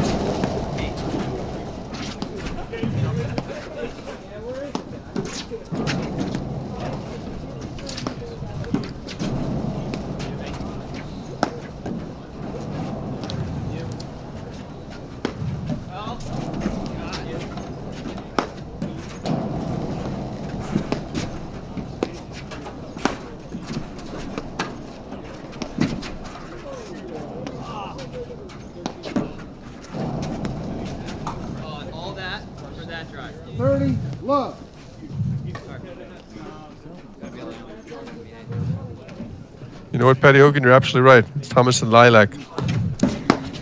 Okay, because I know, with the birthday, my eyes, have a slight decline, possibly, Mark, but I'm looking, thinking, that You looks are a spot lot on. like Tomas Christian out of the ad court, one of the pros at Aronimink.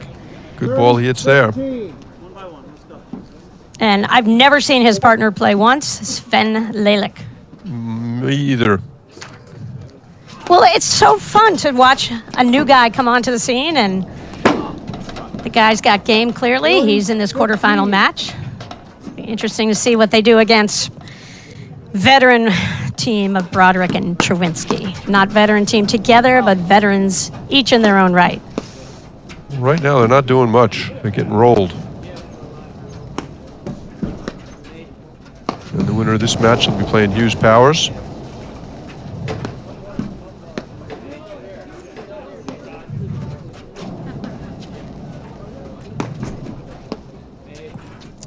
We'll hope to get a scoreboard up there so that we can follow this. 40-30.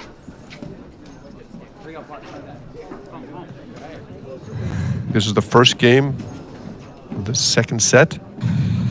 It's 40-30. First set score, Mark? 6-1. Thank you.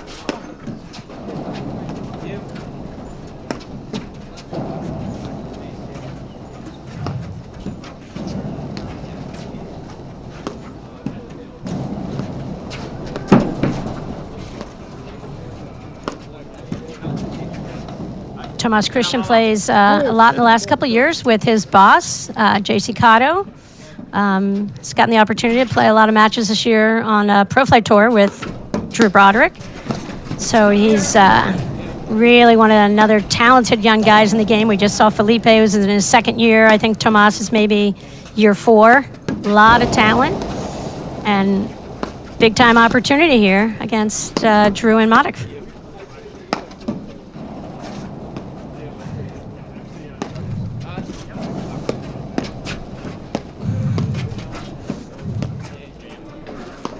I think Drew Broderick is the best lefty volleyer I've ever seen.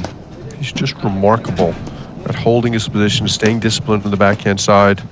He hit a forehand volley earlier at this point, but you can count the number of forehand volleys he hits in a tournament on one hand. So you're calling it best lefty? Well, he's one of the best volleyers as well, but I think it's harder to be a good volleyer as a lefty than a righty. Yeah, it's definitely challenging because sometimes the tendency is to flip your paddle over to that forehand, which we see all these top players. You just watch John Hughes; they do it masterfully. But Drew is definitely all about the quiet hands on the volley and absorbing of the pace of the shot from his opponent. And he doesn't rush. He's always well balanced. You see a lot of club level players, and their paddle ends up way out in front on the volleys, and you see Drew where he'll warm up for a match with an opponent standing on the service line and just kind of time a volley from there, waiting so long. And, that's definitely his volley success. Huge part of his overall success in the game. All the top players volley exceptionally well, but I always thought that Broderick and Palmer just volleyed a little bit better than everybody else. But that was a weird volley there from Modik Trawinsky as we're talking about volleys. Yeah, kind of he wasn't quite looking for that, and Drew is not going to flip his paddle over to your point to take that as a forehand. I mean, that's Modik's ball all the day long. He didn't quite shift over maybe as much as he could have to, in order to keep it on his backhand. Trawinsky's playing way off the net too, Patty. Notice that? He's like standing on the service line. Well, this is the thing. Right now, he looks like he's having a little bit of a walkabout out here. Lost a little intensity from that first set, possibly. And we didn't see it, but that's, you got to get the rust out off you as a competitor. And he really played the Cabin Fever event only and hasn't been in competitive play really for, a season, a half a season here. And you need that to be able to sustain your mental effort. Your physical and your mental. I don't worry about Modik with the physical. Get there. Although he's left the teaching profession, he used to be on the court a zillion hours a week out there in Chicago. I think with his fourth kid, he's got to be home a little bit more, Mark. Watch it.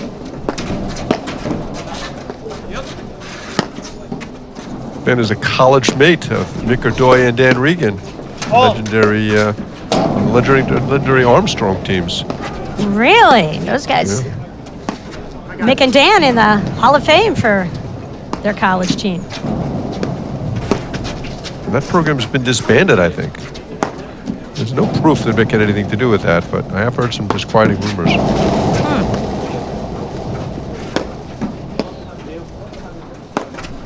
Big shout out to Mick, who's recovering from COVID-19. That's why he's not playing this week. I just thought they didn't want any more Estonians in, Mark. We do have too many Estonians, no question about that. No, Mick definitely was taken out a little bit, and he's on the rebound, starting to feel a little bit better. Talked to him the other day, he just didn't feel he felt like he's a couple weeks away from being able to play a tournament. Hopefully we'll see him in Boston. Hit him pretty hard. Another kind of casual mistake there from Chavinsky.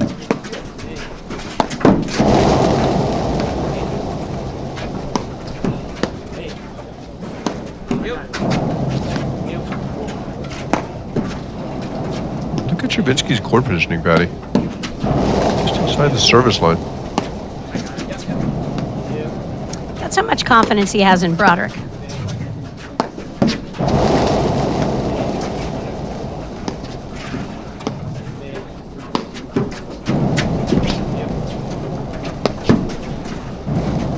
Hey, you know, and he played a lot with Graham, and Graham was a kind of a roamer up at the net, loved to hit a ton of shots, and you know, maybe he's just not quite used to being on the court with a lefty so much. I doubt it, but I'll just put that out there as a possibility, Mark.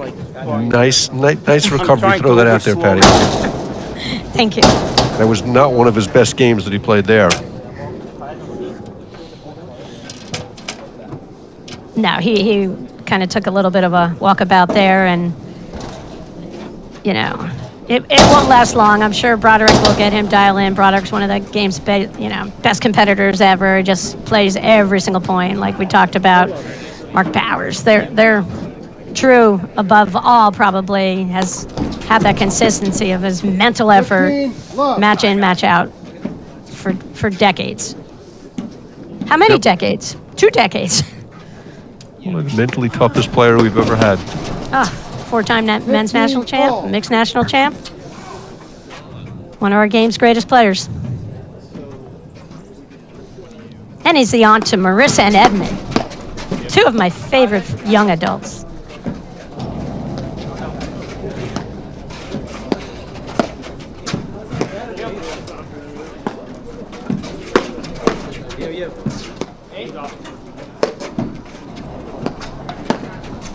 Yeah, it's funny, last match we saw John Hughes playing on the baseline on that deuce court.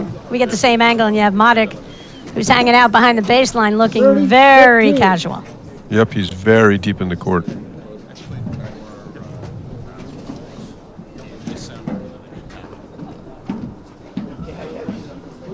He heard us. He's like, I'm going to get a toe on that white line, on that baseline.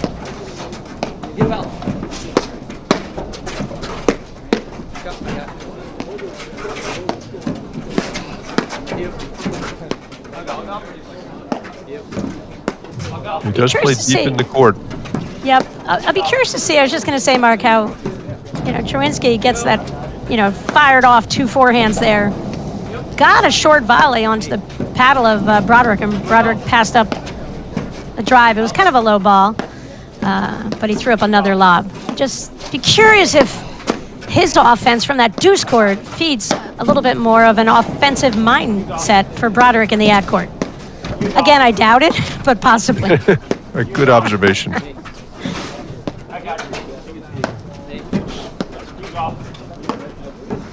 We're at Westchester Country Club on the APTA Tour, one of our 20 stops. Next up will be the Midwesterns in Cincinnati next weekend. Great event. Mark Eby runs it. Mo Morrison's involved. Heather Prop's involved. Sorry, I won't be able to get out to Cincy in person this year, but always love that event and the welcoming crowd.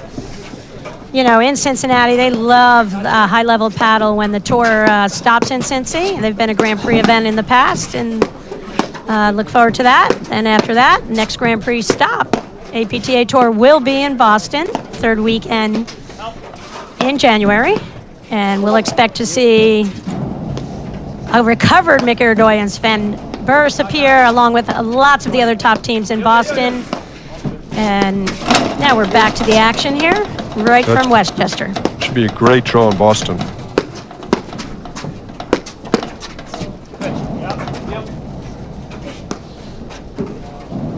Yeah, you know, you go up to Johan and Stevens next to the woods, and what I love about the game is everyone knows they're going to be there, and all the great teams want to be there because they want to play against the game's best.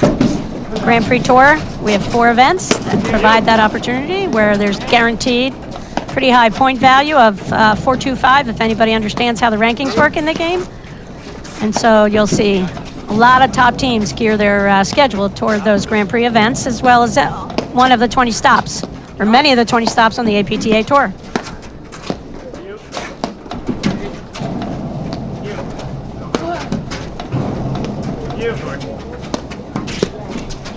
Mark Sven's the new pro out at Essex Hunt Club. You can see a little bit of the rust on Stravinsky's game. Wait, what's the score? 40-15. He's caught out of position a couple of times, a couple late decisions. Game. And anytime misses a forehand, you're surprised. Yep. Christian, Yeah, you know, the second set. 2 games to love. you just can't, you just don't feel the intensity right now from Truinsky. And this is a dangerous point. And, you know, like we pointed out, again, this match will not have a third set that's played out. Instead, they'll go for the 10-point super tiebreaker. And that's dangerous for Broderick's probably thinking that right now. They took out these guys 6-1. They've got to get some intensity right here and try to distance themselves in the second set. And I think this is stop number 8 or 9 on the 16 tournament APTA Tour. 16 tournaments? I was thinking 20, but it is 16. You're right again, Mark. 16 tournaments. Wishing it was 20.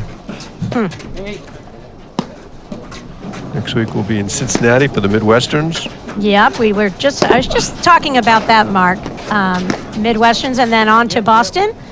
And we have 4 Grand Prix, and sort of going into the point value, when you go to Grand Prix, you're guaranteed a lot of points. So going up against the game's best and having the opportunity to earn a lot of points goes a long way toward your national rankings.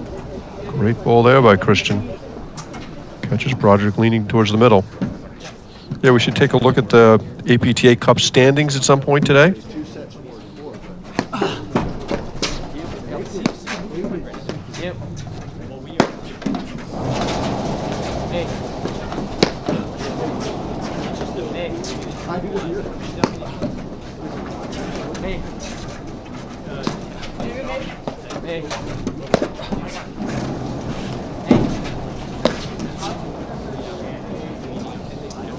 Sorry. Kind of interesting, Broderick. A little bit of a rare miss on the overhead there. Kudos to Lalick, who's kind of looks like he's getting his sea legs in this match, just becoming a little bit more comfortable. And to your point earlier, Patty, this is a dangerous moment because if they lose this set, and there's no saying they're going to lose it, but if they go down 3-love, there's certainly a possibility. Then we go to a super breaker. And while Broderick and Stravinsky may be big favorites in a regular set, in a super breaker, clearly they're less the favorite. Yeah, overall match, what are they, 90% favorite? Going to a super breaker? What is it, down to 60%? 70? Yeah, I think that's a pretty good guess. Maybe 95% regular? Yeah, I would say 95% based on the way they played these last 3 games. Yeah.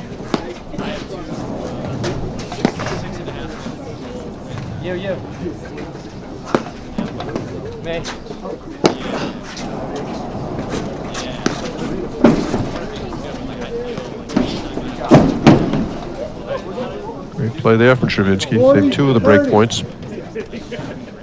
Yeah, I want to see Cherinsky involved a little bit more at the net. I love his hands, and he obviously sees the courts really well. He has great touch. I just love him to get more active, and just maybe that could translate into that baseline play, because they're teaming up for their baseline play, wouldn't you say, Mark? Yep. You know, some teams are phenomenal at the net, some teams are phenomenal from the baseline. So it remains to be seen how these guys will, you know, play the net, who gets what overheads. Something tells me Broderick's going to get a disproportionate number of overheads.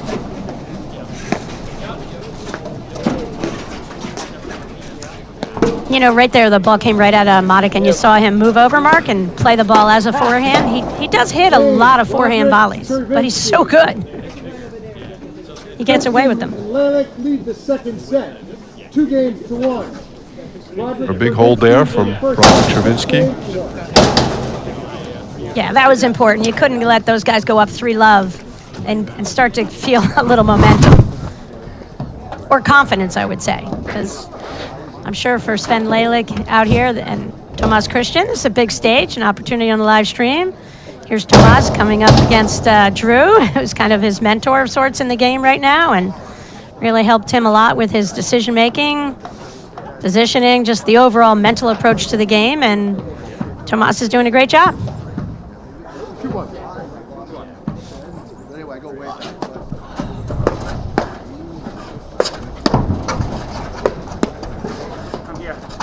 Look at those hands from Christian, right on top of the net, Mark. Great play.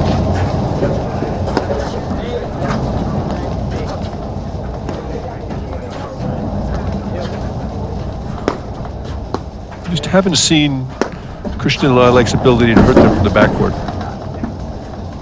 We've seen some errors from Broderick Chervinsky, but most of the damage has been self-inflicted.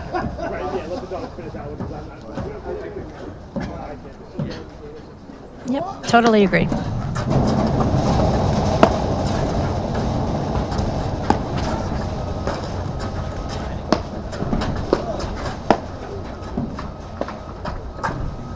I've heard a lot of good things about Sven Lalick. I haven't met him yet in person. Here he's doing a really good job. Essex Hunt Club has hired him as the pro in the off season, and following the footsteps, Bobo Delaney has taught out there for a long time. Combination of pros out there, and PK was out there for a couple of years, and they decided to go bring in a pro, and Sven was from the area, Somerset Hills golf course, I think, where he was a tennis pro, and he's trying to ratchet up the Essex Hunt program. 15:30.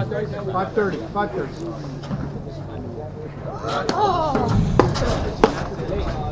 Sorry, Sven. That's horrendous. 15:40.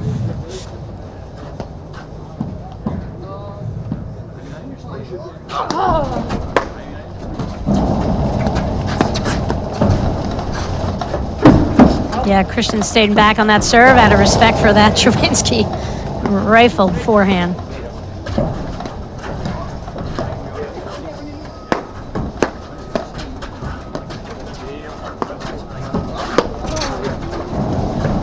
Good forehand.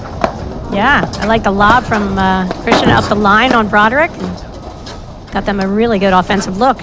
Take over the net. Game, Broderick Chervinsky.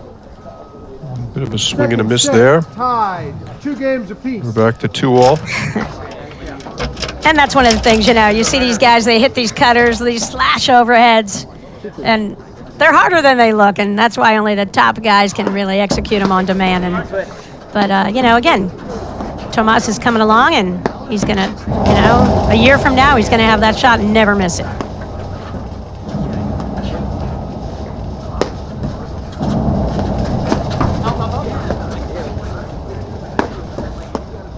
Yeah, it is interesting, Chervinsky's positioning around that service line. He did play with the great Hall of Famer Chris Gambino, who loved playing around that service line as well, Mark. Maybe a step inside for his volleys.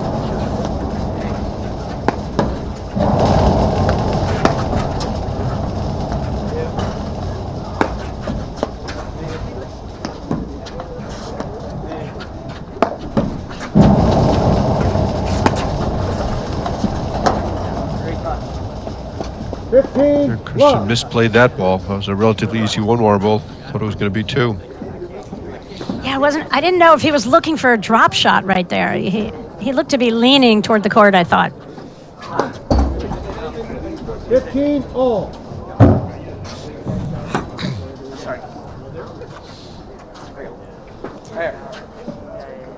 Well, I think this is what Pat will need, another tall guy named Sven, Mark. Talked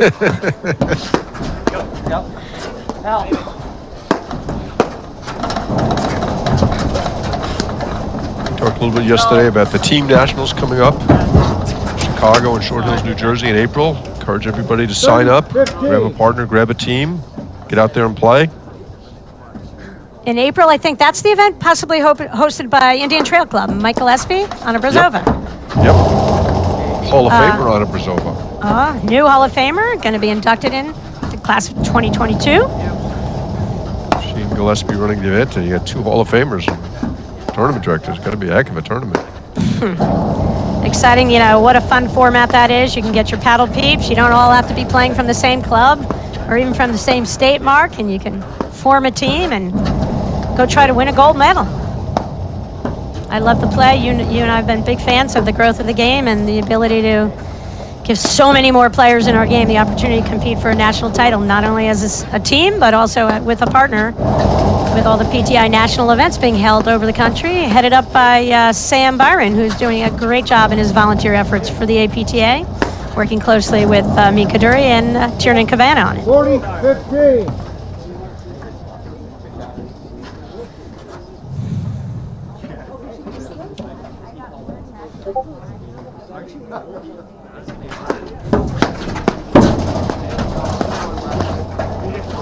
Points for 3-2 for Broderick Travinsky.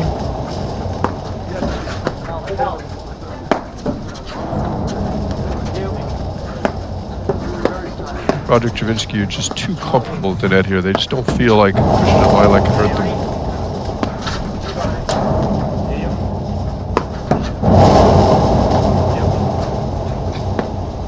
See how deep Christian and Lilac are playing in the court. They're just not giving themselves the opportunity to drive the ball.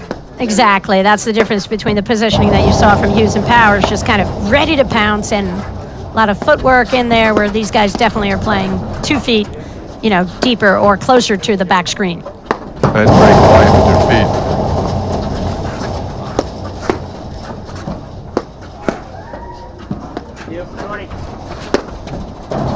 Yeah, Broderick and Travinsky are just rock solid, and these guys. Game Broderick Travinsky, they lead 3-2. Let's take a quick look at the APTA Cup standings that we talked about, Patty Hogan. Sure. So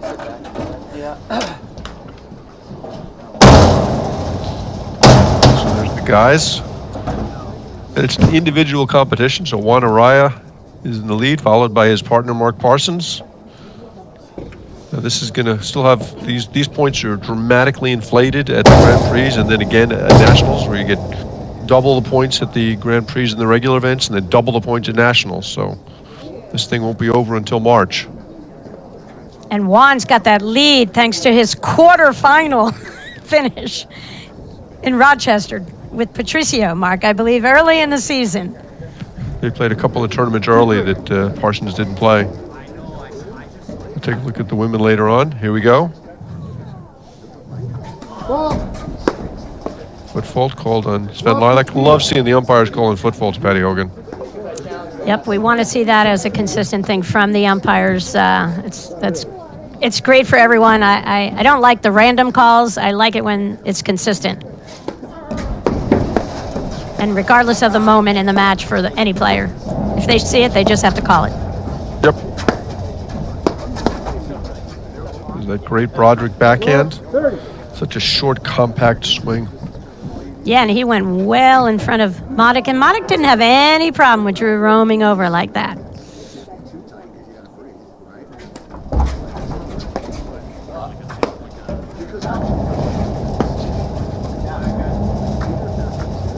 This thing is going down the drain fast. Yeah, this is dangerous right now for Lilac and Christian. They've got to, I think they just got to slow it down somehow here.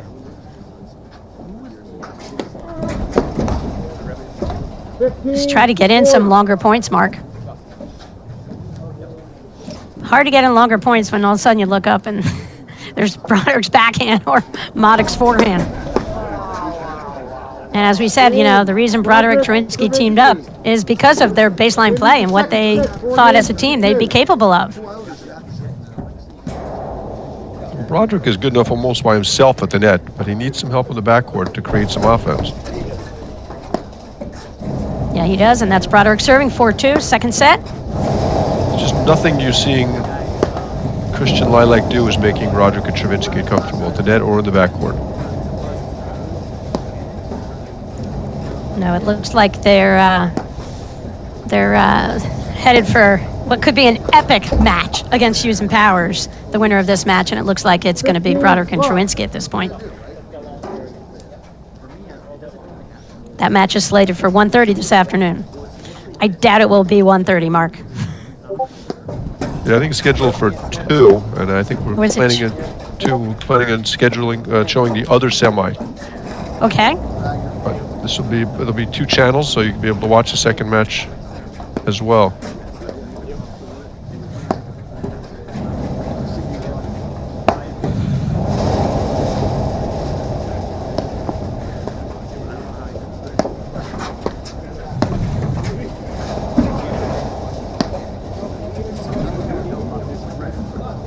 There you see some of the inexperience from Lilac as he completely misplays the nick, didn't recognize it at all. And that's a ball you have to protect the rail because you can get help from your partner on the ball that comes out the other way.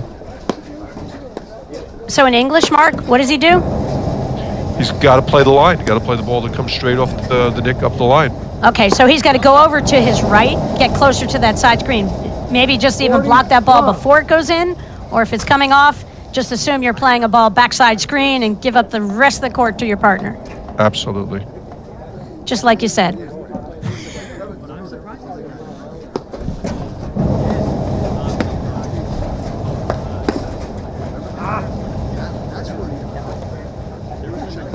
These are some of the casual misses we've seen from Travinsky today that he's going to have to iron out in the next round. And I feel because he has a little rust still, you know, I feel like he's the type of player, Mark, I'm totally confident he's going to get better as he goes deeper into the draw. Great cut finish there. Broderick Travinsky leads the second set. 5-2. Yeah, there's some exciting matchups potentially, Mark, on the other side of the draw, the top half of the draw. Araya Parsons, our tournament number 2 seeds behind Hughes and Powers. If things if the seeds hold, it would look like they would come up against Humphreys and Prosenko in that semifinal match, Mark. Yep. I've not had a chance to go to the live scoring on the APTA site to see if any of them. Araya Parsons are through. Okay. No record yet on the Humphreys Prosenko match.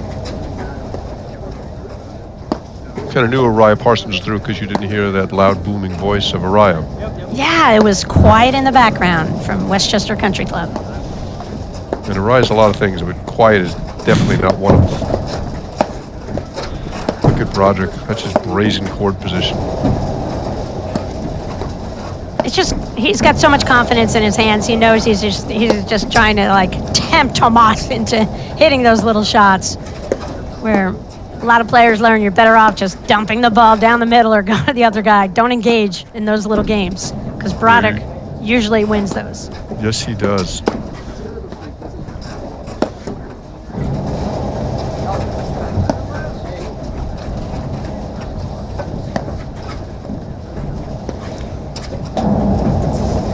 Great backhand from Broderick there. Oh! Looked like Christian made that shot reaching over the net, but hit the net. Can we see that again, John Scott? Do we have the capacity for that? 15 all.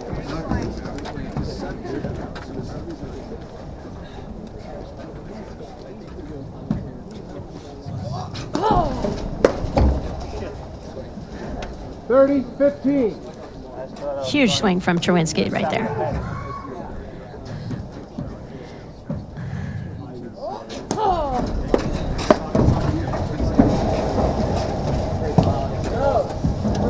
Rare time, Broderick's beating on the wires. Yeah, Lalick is hoping right now that Christian hits a good serve so that Chewinski doesn't fire a ball out. Christian Lalick.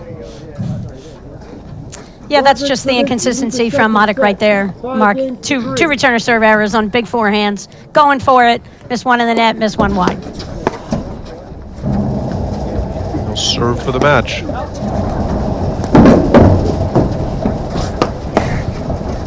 That, Nick, What are you Christian played perfectly, as did Lilac. So that's exactly what we were talking about earlier, Patty Hogan, which is you play the line, and because your partner can help you in the middle of the court. Nobody's going to help you on the line. That's right. Just when you start out and you're inexperienced, it's just counterintuitive. You just don't feel like you can make that commitment over, but then you lose enough points and the nick goes the wrong way that you learn. You just give it up and go. You remember the get that Broderick made in Chicago, behind the back, Oh, yeah. against Durant Parsons in the national final? Incredible. Best get I've ever seen. Yeah.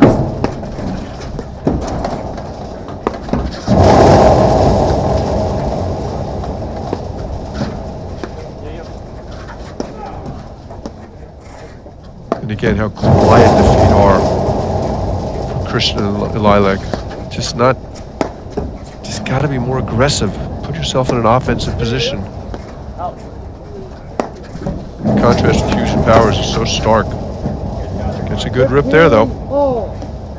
But it's so tough, it's that fine line where you don't want to be aggressive because they, it was starting to go fast there at the beginning of the set once they tied it up at 2-all.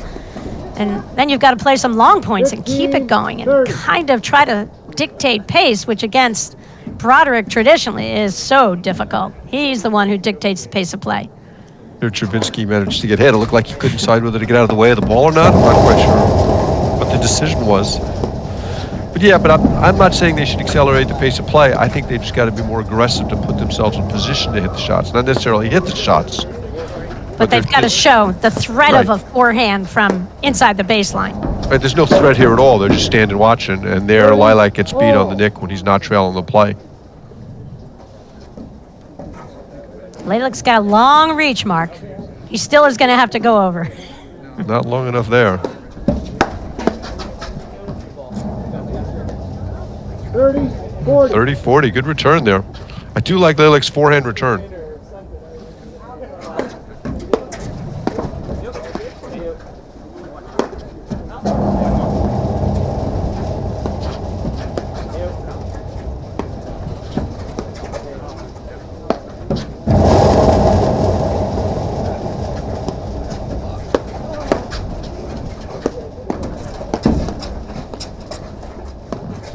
Just a great response. Yep, and he pounced on Broderick, but he kind of kept it over on Broderick's backhand side, and Broderick handled it easily. They're directing too many balls at Broderick. I'd be playing a lot more balls at Travinsky right now. I would, because he's not closed in. You pointed out that he's playing most of this match from about a step inside the service line.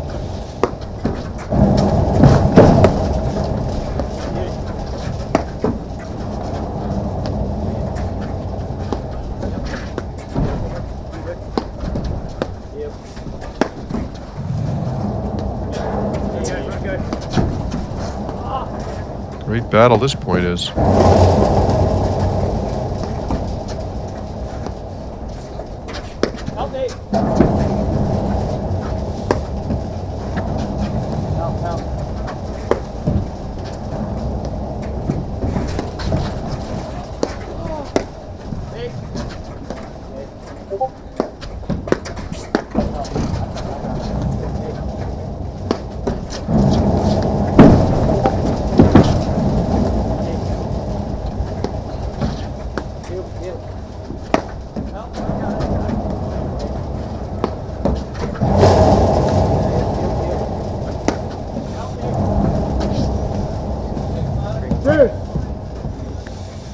Good fight there.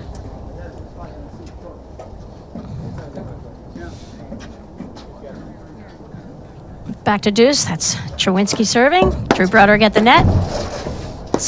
The other Sven. Sven number 2 now in the deuce court. New pro out of Westchester. Whoa. Sven number 1. You know what? I can't give Sven Burrs number 1. You're right. Yeah, that's totally unfair. Well, Sven Burrs, what a nice guy. And he's helped us a ton with junior paddle, Mark. So anybody who helps with junior paddle and junior nationals, they become number 1. Okay. I look forward to Sven battling in that capacity. To get back to number 1. That's right. What a great lob from Broderick.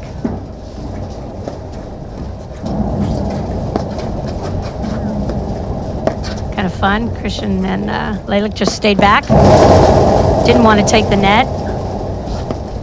You can see Christian and Lalick have got some nice skills. Just a couple elements missing.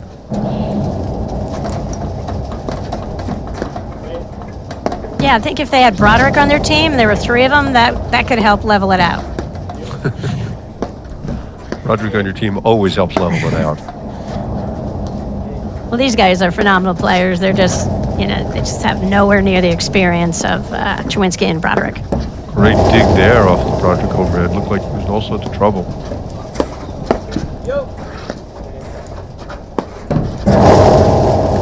Chawinski's also wide. In addition to deep in the court, he's wide. Yeah, he's got that wide base like Mark Parsons on his volley. He sets up with his feet really far apart. But he's just so far to his left. He's hitting a lot of forehand volleys that he doesn't need to hit. Well, I mentioned that earlier, Mark. He does hit more forehand volleys because of his positioning. Oh, left foot again. And there he hits a poor drop shot and pays for it. I mean, I think in the righty-lefty combination, you've got to be closer to your partner. I don't think you can get away playing that far away from Drew Broderick. I totally agree, and that's where Broderick Palmer, they had their success as a team. I mean, you have Jared Palmer, one of the world's best doubles players of his time. Just incredible hands. I've just never seen some of the volleys that, Jared was able to pull off. But they did pack that net in. They were so tough to play against. That was the type of mistake you're talking about, Patty, from Lilac there, just too deep in the court. They'll get another chance.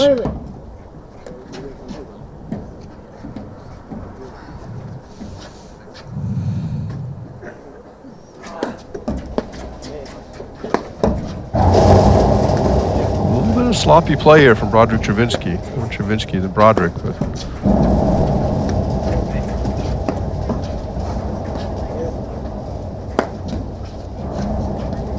I just feel like with Chawinski, like I said, I think as the day goes on, he's gonna become tougher. Yep, you would think. Oh, yes, you're going to hit that. See, that's a ball. That's a tennis forehand. That's a ball he's tried to hitting around him as opposed to hitting through him. That ball's got to go right up the middle of the court. Right up the middle with the lefty-righty volleying team for sure. Cannot miss that ball wide. Yeah, but look at that smooth forehand cross court. Yeah, the swing looks really good. There's no question he's got the physical skills. Just some inexperienced decisions.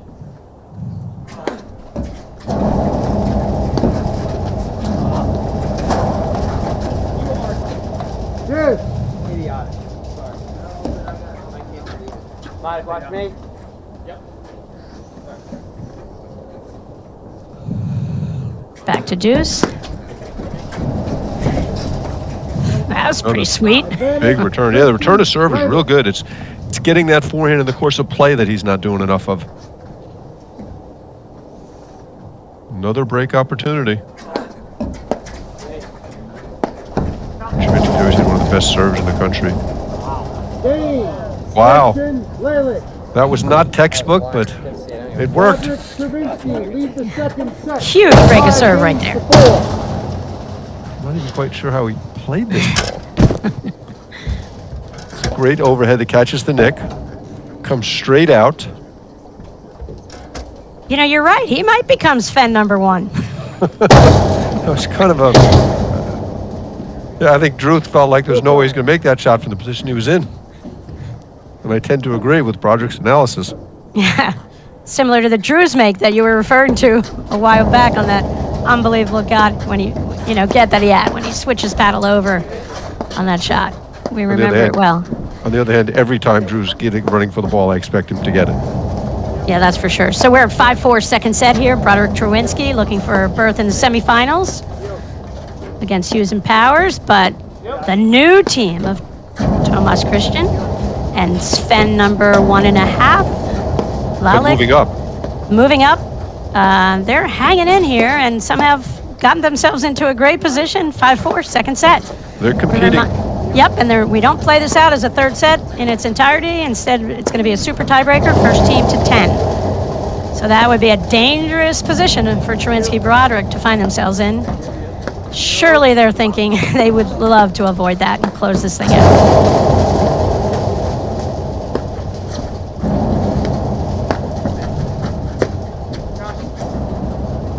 Yeah, it's a late decision from Trowinski, and there's some of that rust that you were talking about again.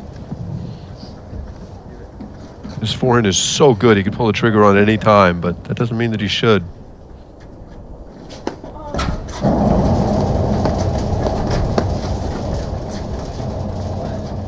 Great volley there. Yeah, I mean, they've got the hands, they've got the quickness.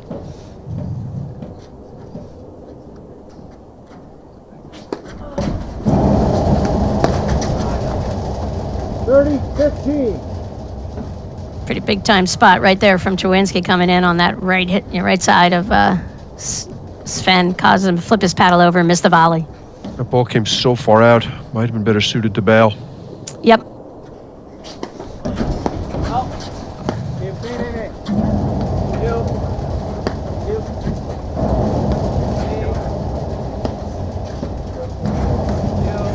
And it's difficult to do as a pair of righties, but I'd be playing a lot of balls to Trowinski here.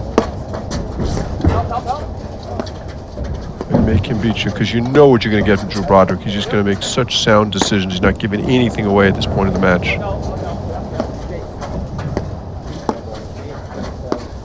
But it's dangerous because they go at Trowinski's backhand. You got all of a sudden, just like you saw it there, that you bring in the two-handed backhand of Broderick.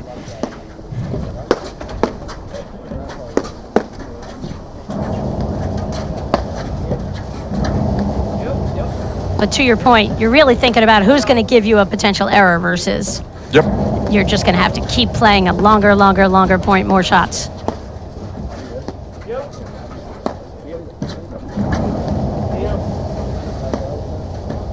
But it's interesting because I feel like the longer Sven and Tomas stay out here, and if they go at Drew and he just keeps lobbing, I don't think they care. I don't think that hurts them at all. No, it doesn't.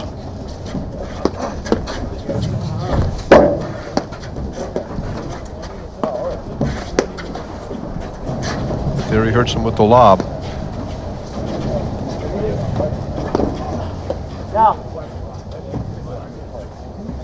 Ugh, brutal cutter.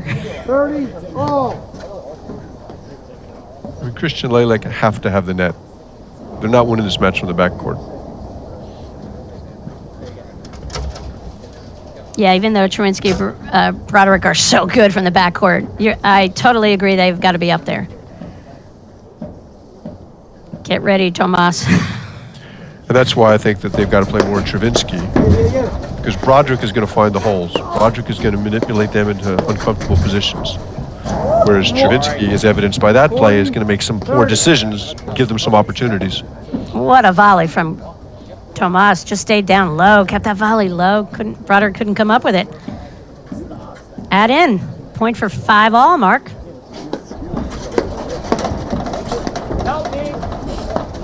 Well, you could feel like you see Christian Lelek growing each point. Yeah, that's why I made the comment, Mark, that I felt like if the points go on longer and they're at the net and hitting a ton of overheads, they're okay with that.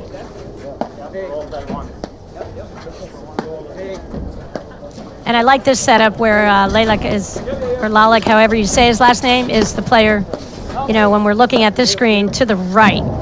He's got a big height advantage on Tomas Christian here, and I like his wingspan, his reach, so I like him in this position. I like their net setup. And I love the hands of volleys from Christian. Great dig there from Broderick. Looked like he's in all sorts of trouble.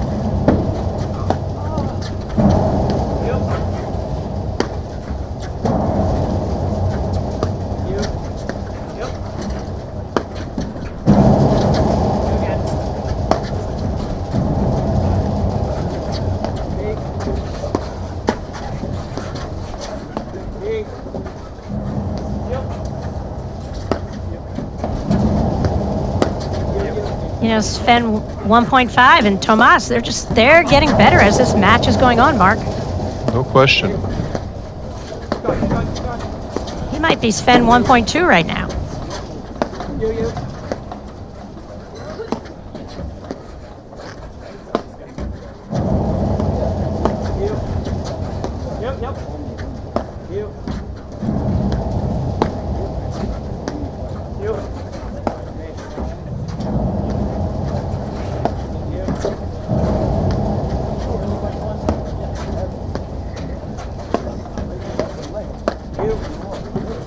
Got to be careful with the down elbow overhead on Broderick's side wire.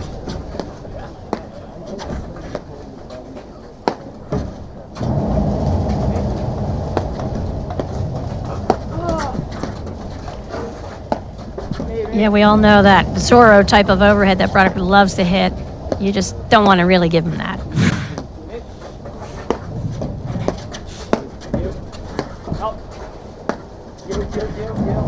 The team's really hunkered down right now. Oof, looked close. Thought that might have gone wide.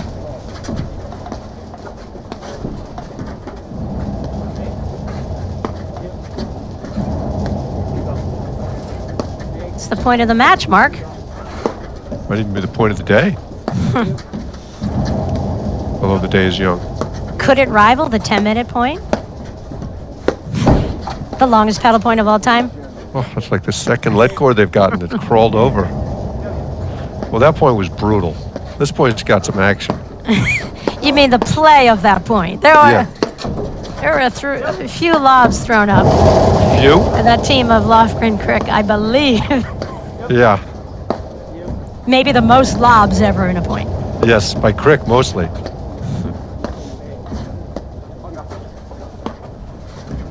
Funny thing was they won it. It was a huge point. They won it and then lost the next 4 points in a row. Yeah.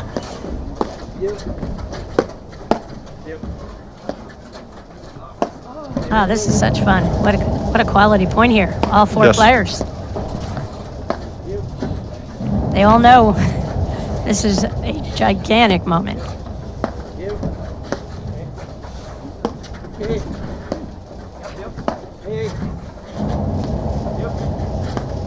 Lilac and Christian are on the opposite sides of where you want them to be.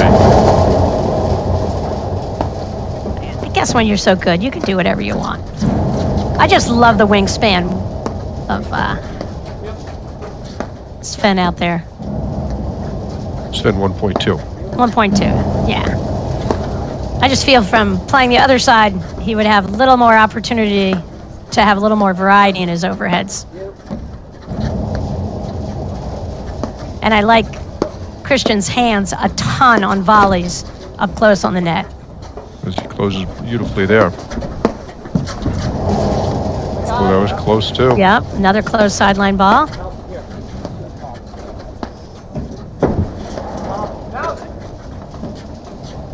Broderick misses the lob long, and it's 5-all. Wow. Broderick asks the chair umpire, and chair confirms that the ball was out. Greg Robertson did a great job last night in the women's final. Did a real good job here. 5-all. Did not see this coming, Patty Hogan.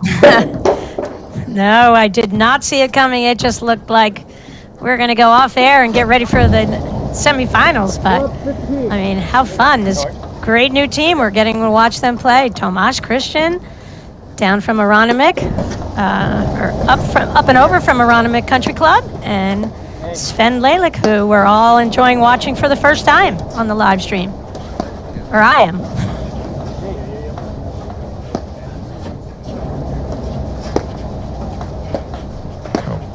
Hard on his left, Chervinsky is hitting forehand volleys. There he is with both feet in the green, misses an overhead. Love 30. That was a rough choice from Madik right there. Great return from Sven 1.2, as you call him, Patty. They've got 3 break opportunities. Okay, they break serve right here. He goes 1-1.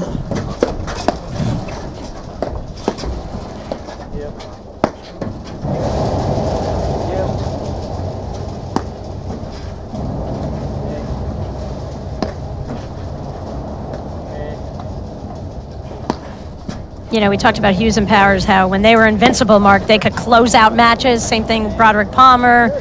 Right here, new partnership for Broderick with Chewinski, and they had some opportunities to close that out, but their inconsistent play has really allowed Tomas and Sven to get much more comfortable out here. No question.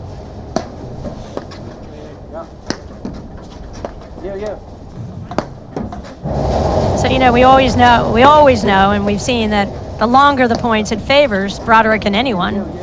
Where I think the long points of play here favor Tomas and Sven. What do you think of that, Mark? Well, I think you've seen, as we talked about, Rust. Great blitz there, wins the point. You've seen the Rust in Chewinski's game, and it's definitely been impactful in the match. They will serve for the second set. Lead the second set, 6-5.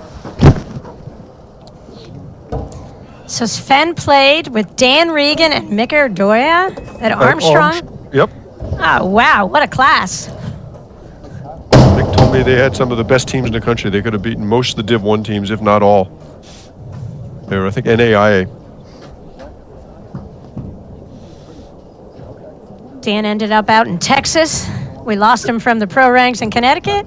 Dallas area. Dallas, I hear he's doing a great job out there. A lot of pickleball, not a lot of paddle. Christian to serve for the set.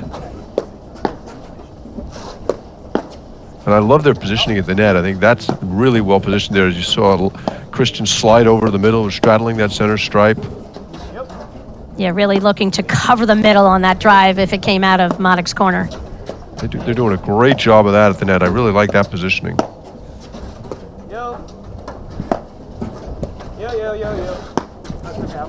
It's interesting how much closer they are together than Broderick Chewinski. Yep. Or a righty-lefty combination.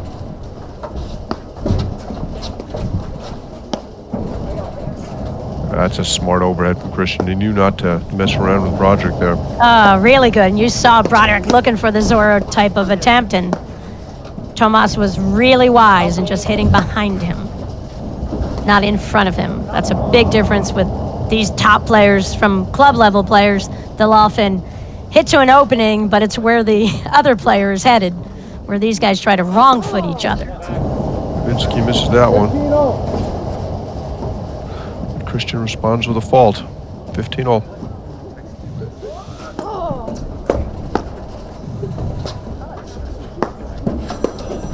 It does seem to me like Chewinski has really dialed back his forehand, too. He's not going after it to the degree that we saw earlier that he normally does. Yep, and I think, again, we talked about it, just playing kind of deep in the court, Mark. You don't see it as well from this angle, but he's closer to the back screen than to the baseline. And he's always tended to play deep in the court. His positioning in the backcourt bothers me a little less than the positioning at the net. Mm-hmm. Yeah, that was a bail for Sven 1.2, maybe 1.3. Non-bail. Just had to let that ball go through. You had Chewinski, and he got that ball so low, and it would have come off beautifully off the back screen. So 15-30. Can't lose points that way.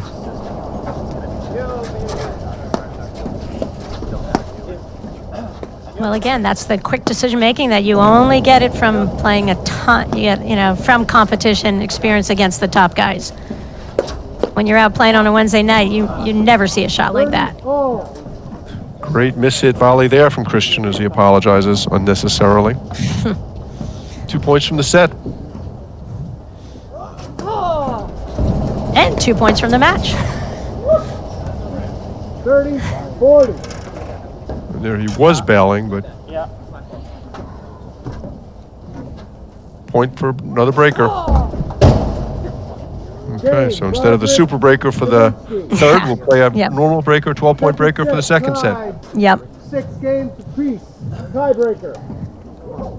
A little bit of a blurt there from Christian Lilac. Made a couple of bad mental decisions and it cost him the game. A couple faults, too. Well, I just think the hardest thing is serving in that pressure game, and when you're not used to it, getting out there for Christian when he started that game, there had to be no faults.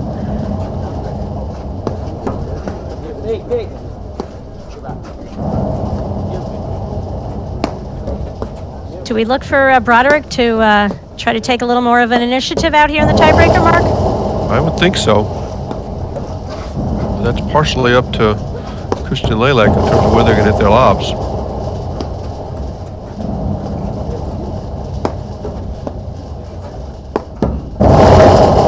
I'm just saying sometimes in like pressure moments when it's close, I do see that's when Broderick will look to take an initiative to be a little bit more aggressive in that moment. Oh, great backhand. We haven't seen that Yeah. shot from Lalek. That was beautiful. I think he's back up to 1.1, Patty. Wow. All right, first point of the tiebreaker. That was a gorgeous backhand. Love that shot. And Kochevinsky way off the net on the forehand volley side.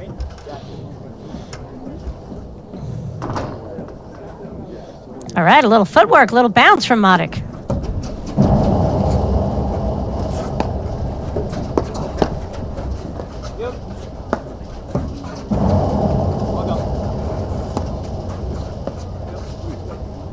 Really impressed with Christian Lalek at the net. The positioning is very good.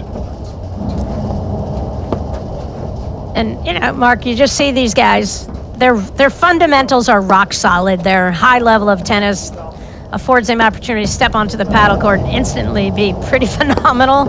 And, you know, they're coming up against two of the game's great players, and they are holding their own, and then some. Yeah. You know, they weathered the storm early and playing a really good second set.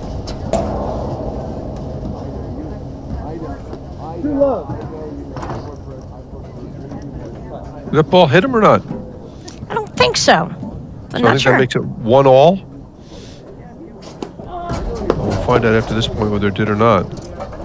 A wild looking forehand. We need the call from Greg Robertson up in the umpire chair.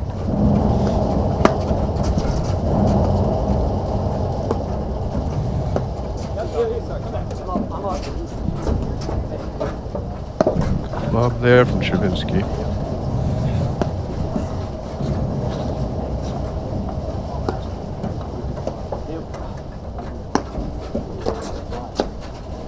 That's the type of move I want to see from these guys. I like that. A couple of forehands.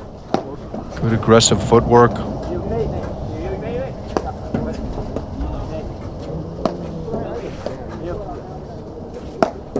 like to see them a little bit shallower in the court.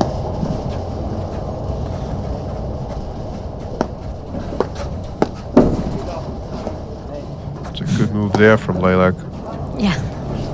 That forehand tipper, Broderick made it seem routine. Just picked up that low volley. Point continues.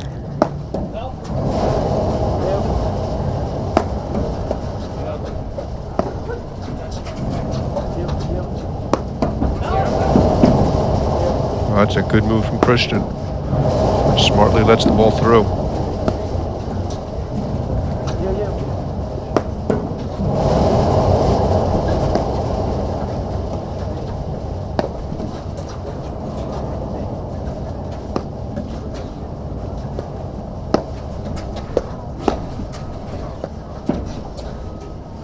Oh.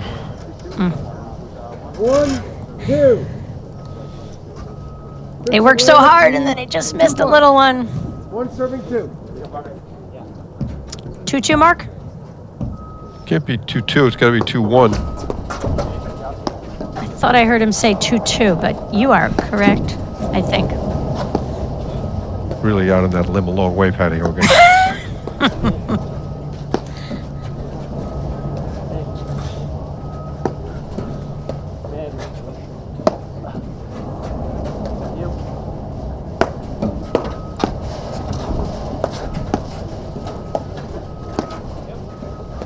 Mark, this is just an incredibly impressive showing from Sven and Tomas. They're playing a phenomenal match here now. I agree. The last half an hour has been just great. It's growing before your eyes.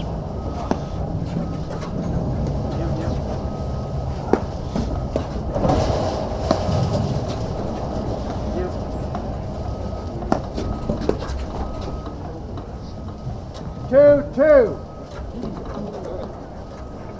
So there he called 2-2, I thought. So you heard well. So that ball that we thought might have hit him did not hit him. It was long. Okay.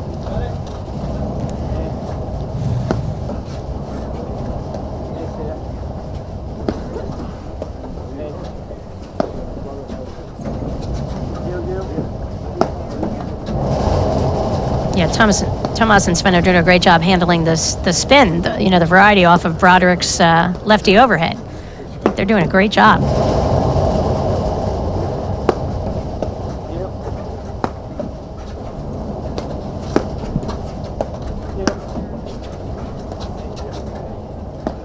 You can see the number of times that Chervinsky's reaching in front of Broderick, which is not something you normally want to do.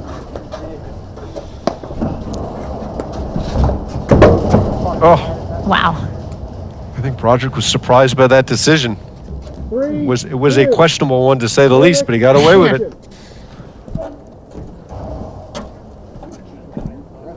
Well, that cord didn't hurt either. Credit to Sven over there in that deuce court. He stayed nice and loose, even though there's a lot of pressure right here in this moment. Just what a loose, nice swing he's got. Really a ton of talent. 3-2. So this is Tomas Christian serving 3-2 tiebreaker. Look at that. Just lob the ball in the box. I like it. Just can't fault at this point of the match. Yep, and that's one of the things I've seen a lot of Tomas's play, and I think that's huge. When there's a big moment, and if you're feeling the nerves on your serve, just who cares? Put that ball in the box any way you can, because you can always stay back and play the ball off the back screen. The other thing is they need the net. Oof, yep. Close to a foot fault there.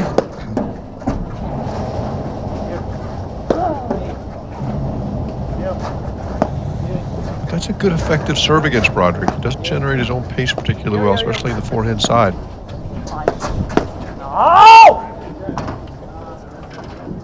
Tough return, just handcuffed Sven right there. Broderick, Chervinsky. I think Sven 1 would have made that volley. No question. There are very few volleys Sven 1 doesn't make. Interesting how wide play like is standing on return of serve. Forehand there, that's almost tennis position. Yeah, he's a big fan of that open stance over in that deuce court, and he demonstrated it there.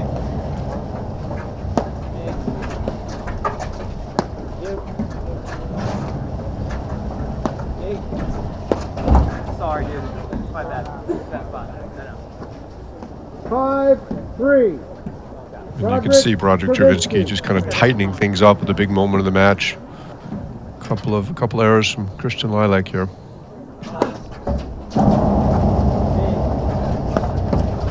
tough serve from Chervinsky right there. Yeah, just threw in the hammer. And Chervinsky jumping in front of Broderick.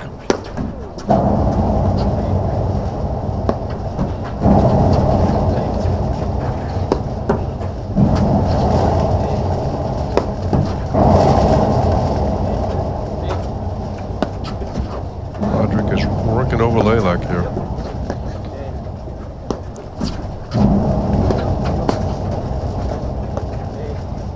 Like that back. Just too deep in the court for that spike. 6-3. Broderick, Chervinsky. They lose all 4 points on that changeover. Now face the unenviable task of digging himself out from triple match point. And serving to Broderick Chervinsky for the first one.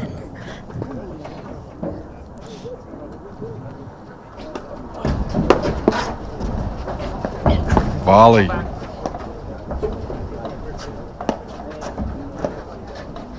was a well-placed forehand. Gotta be careful with those hard overheads down the middle. Not what you want to do against Broderick.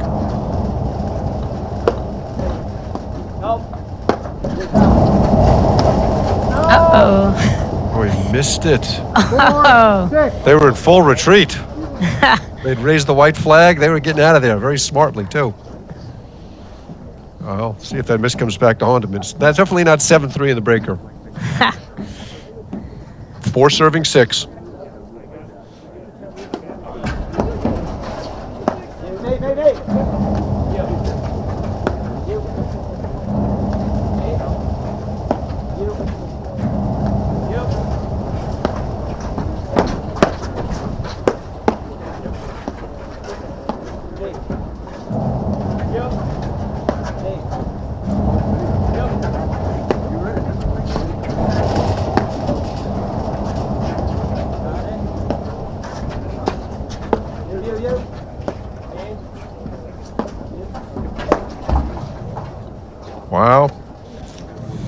couple of Travinsky forehand errors takes us to 6-5. 2 of the match points are gone.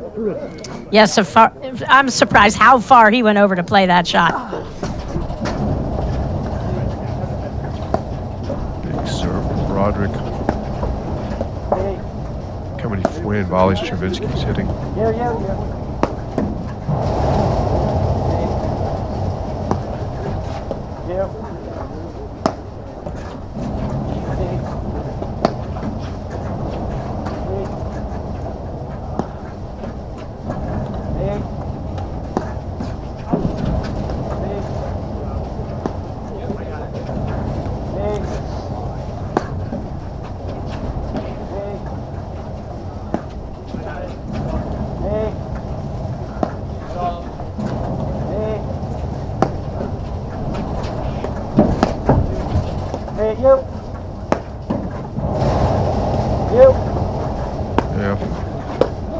I'm Christian Lilac. I want Travinsky getting more of those overheads.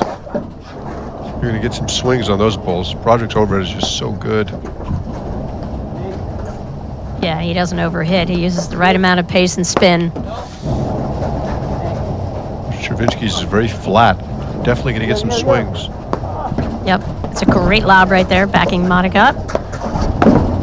He didn't hit the forehand, but Travinsky misses the volley, reaching in. We're 6-all. Oh, my Lord. That's why we play the game, Mark. Anybody can do anything. Here you have the 90... I think we have the 98th player in the world in Lilac. I mean, Tomas Christian's 48th, and here they are up against 2 players that everybody would put in their top 12 players in the country at all times, and we got a battle.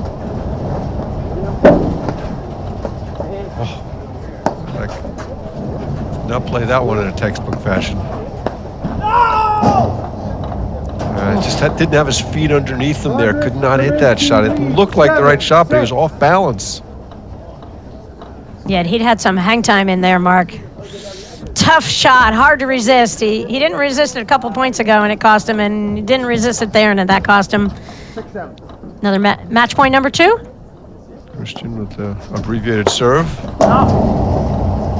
Another miss from Travinsky. Wow. Felt like Matrix out. That was like a sitter, too. Hmm.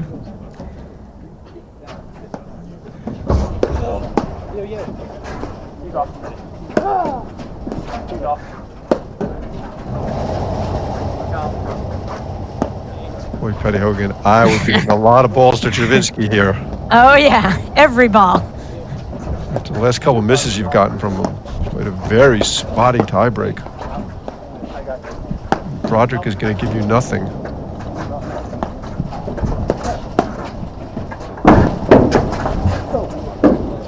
As Broderick wins the point.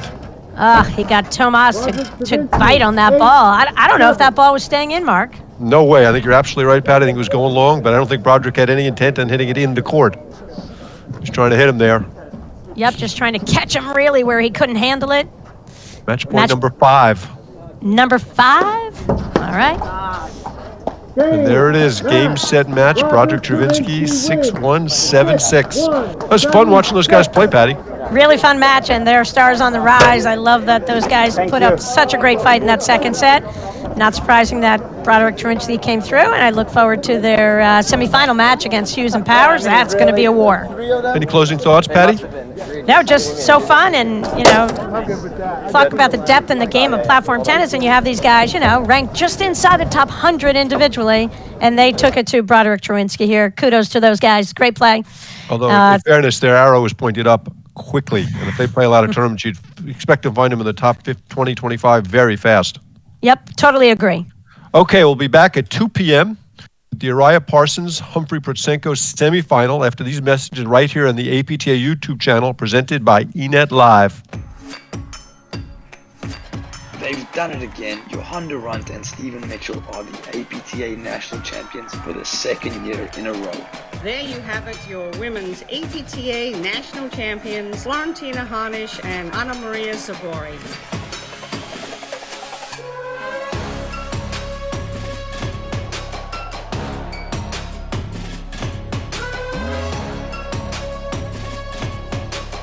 Thank you.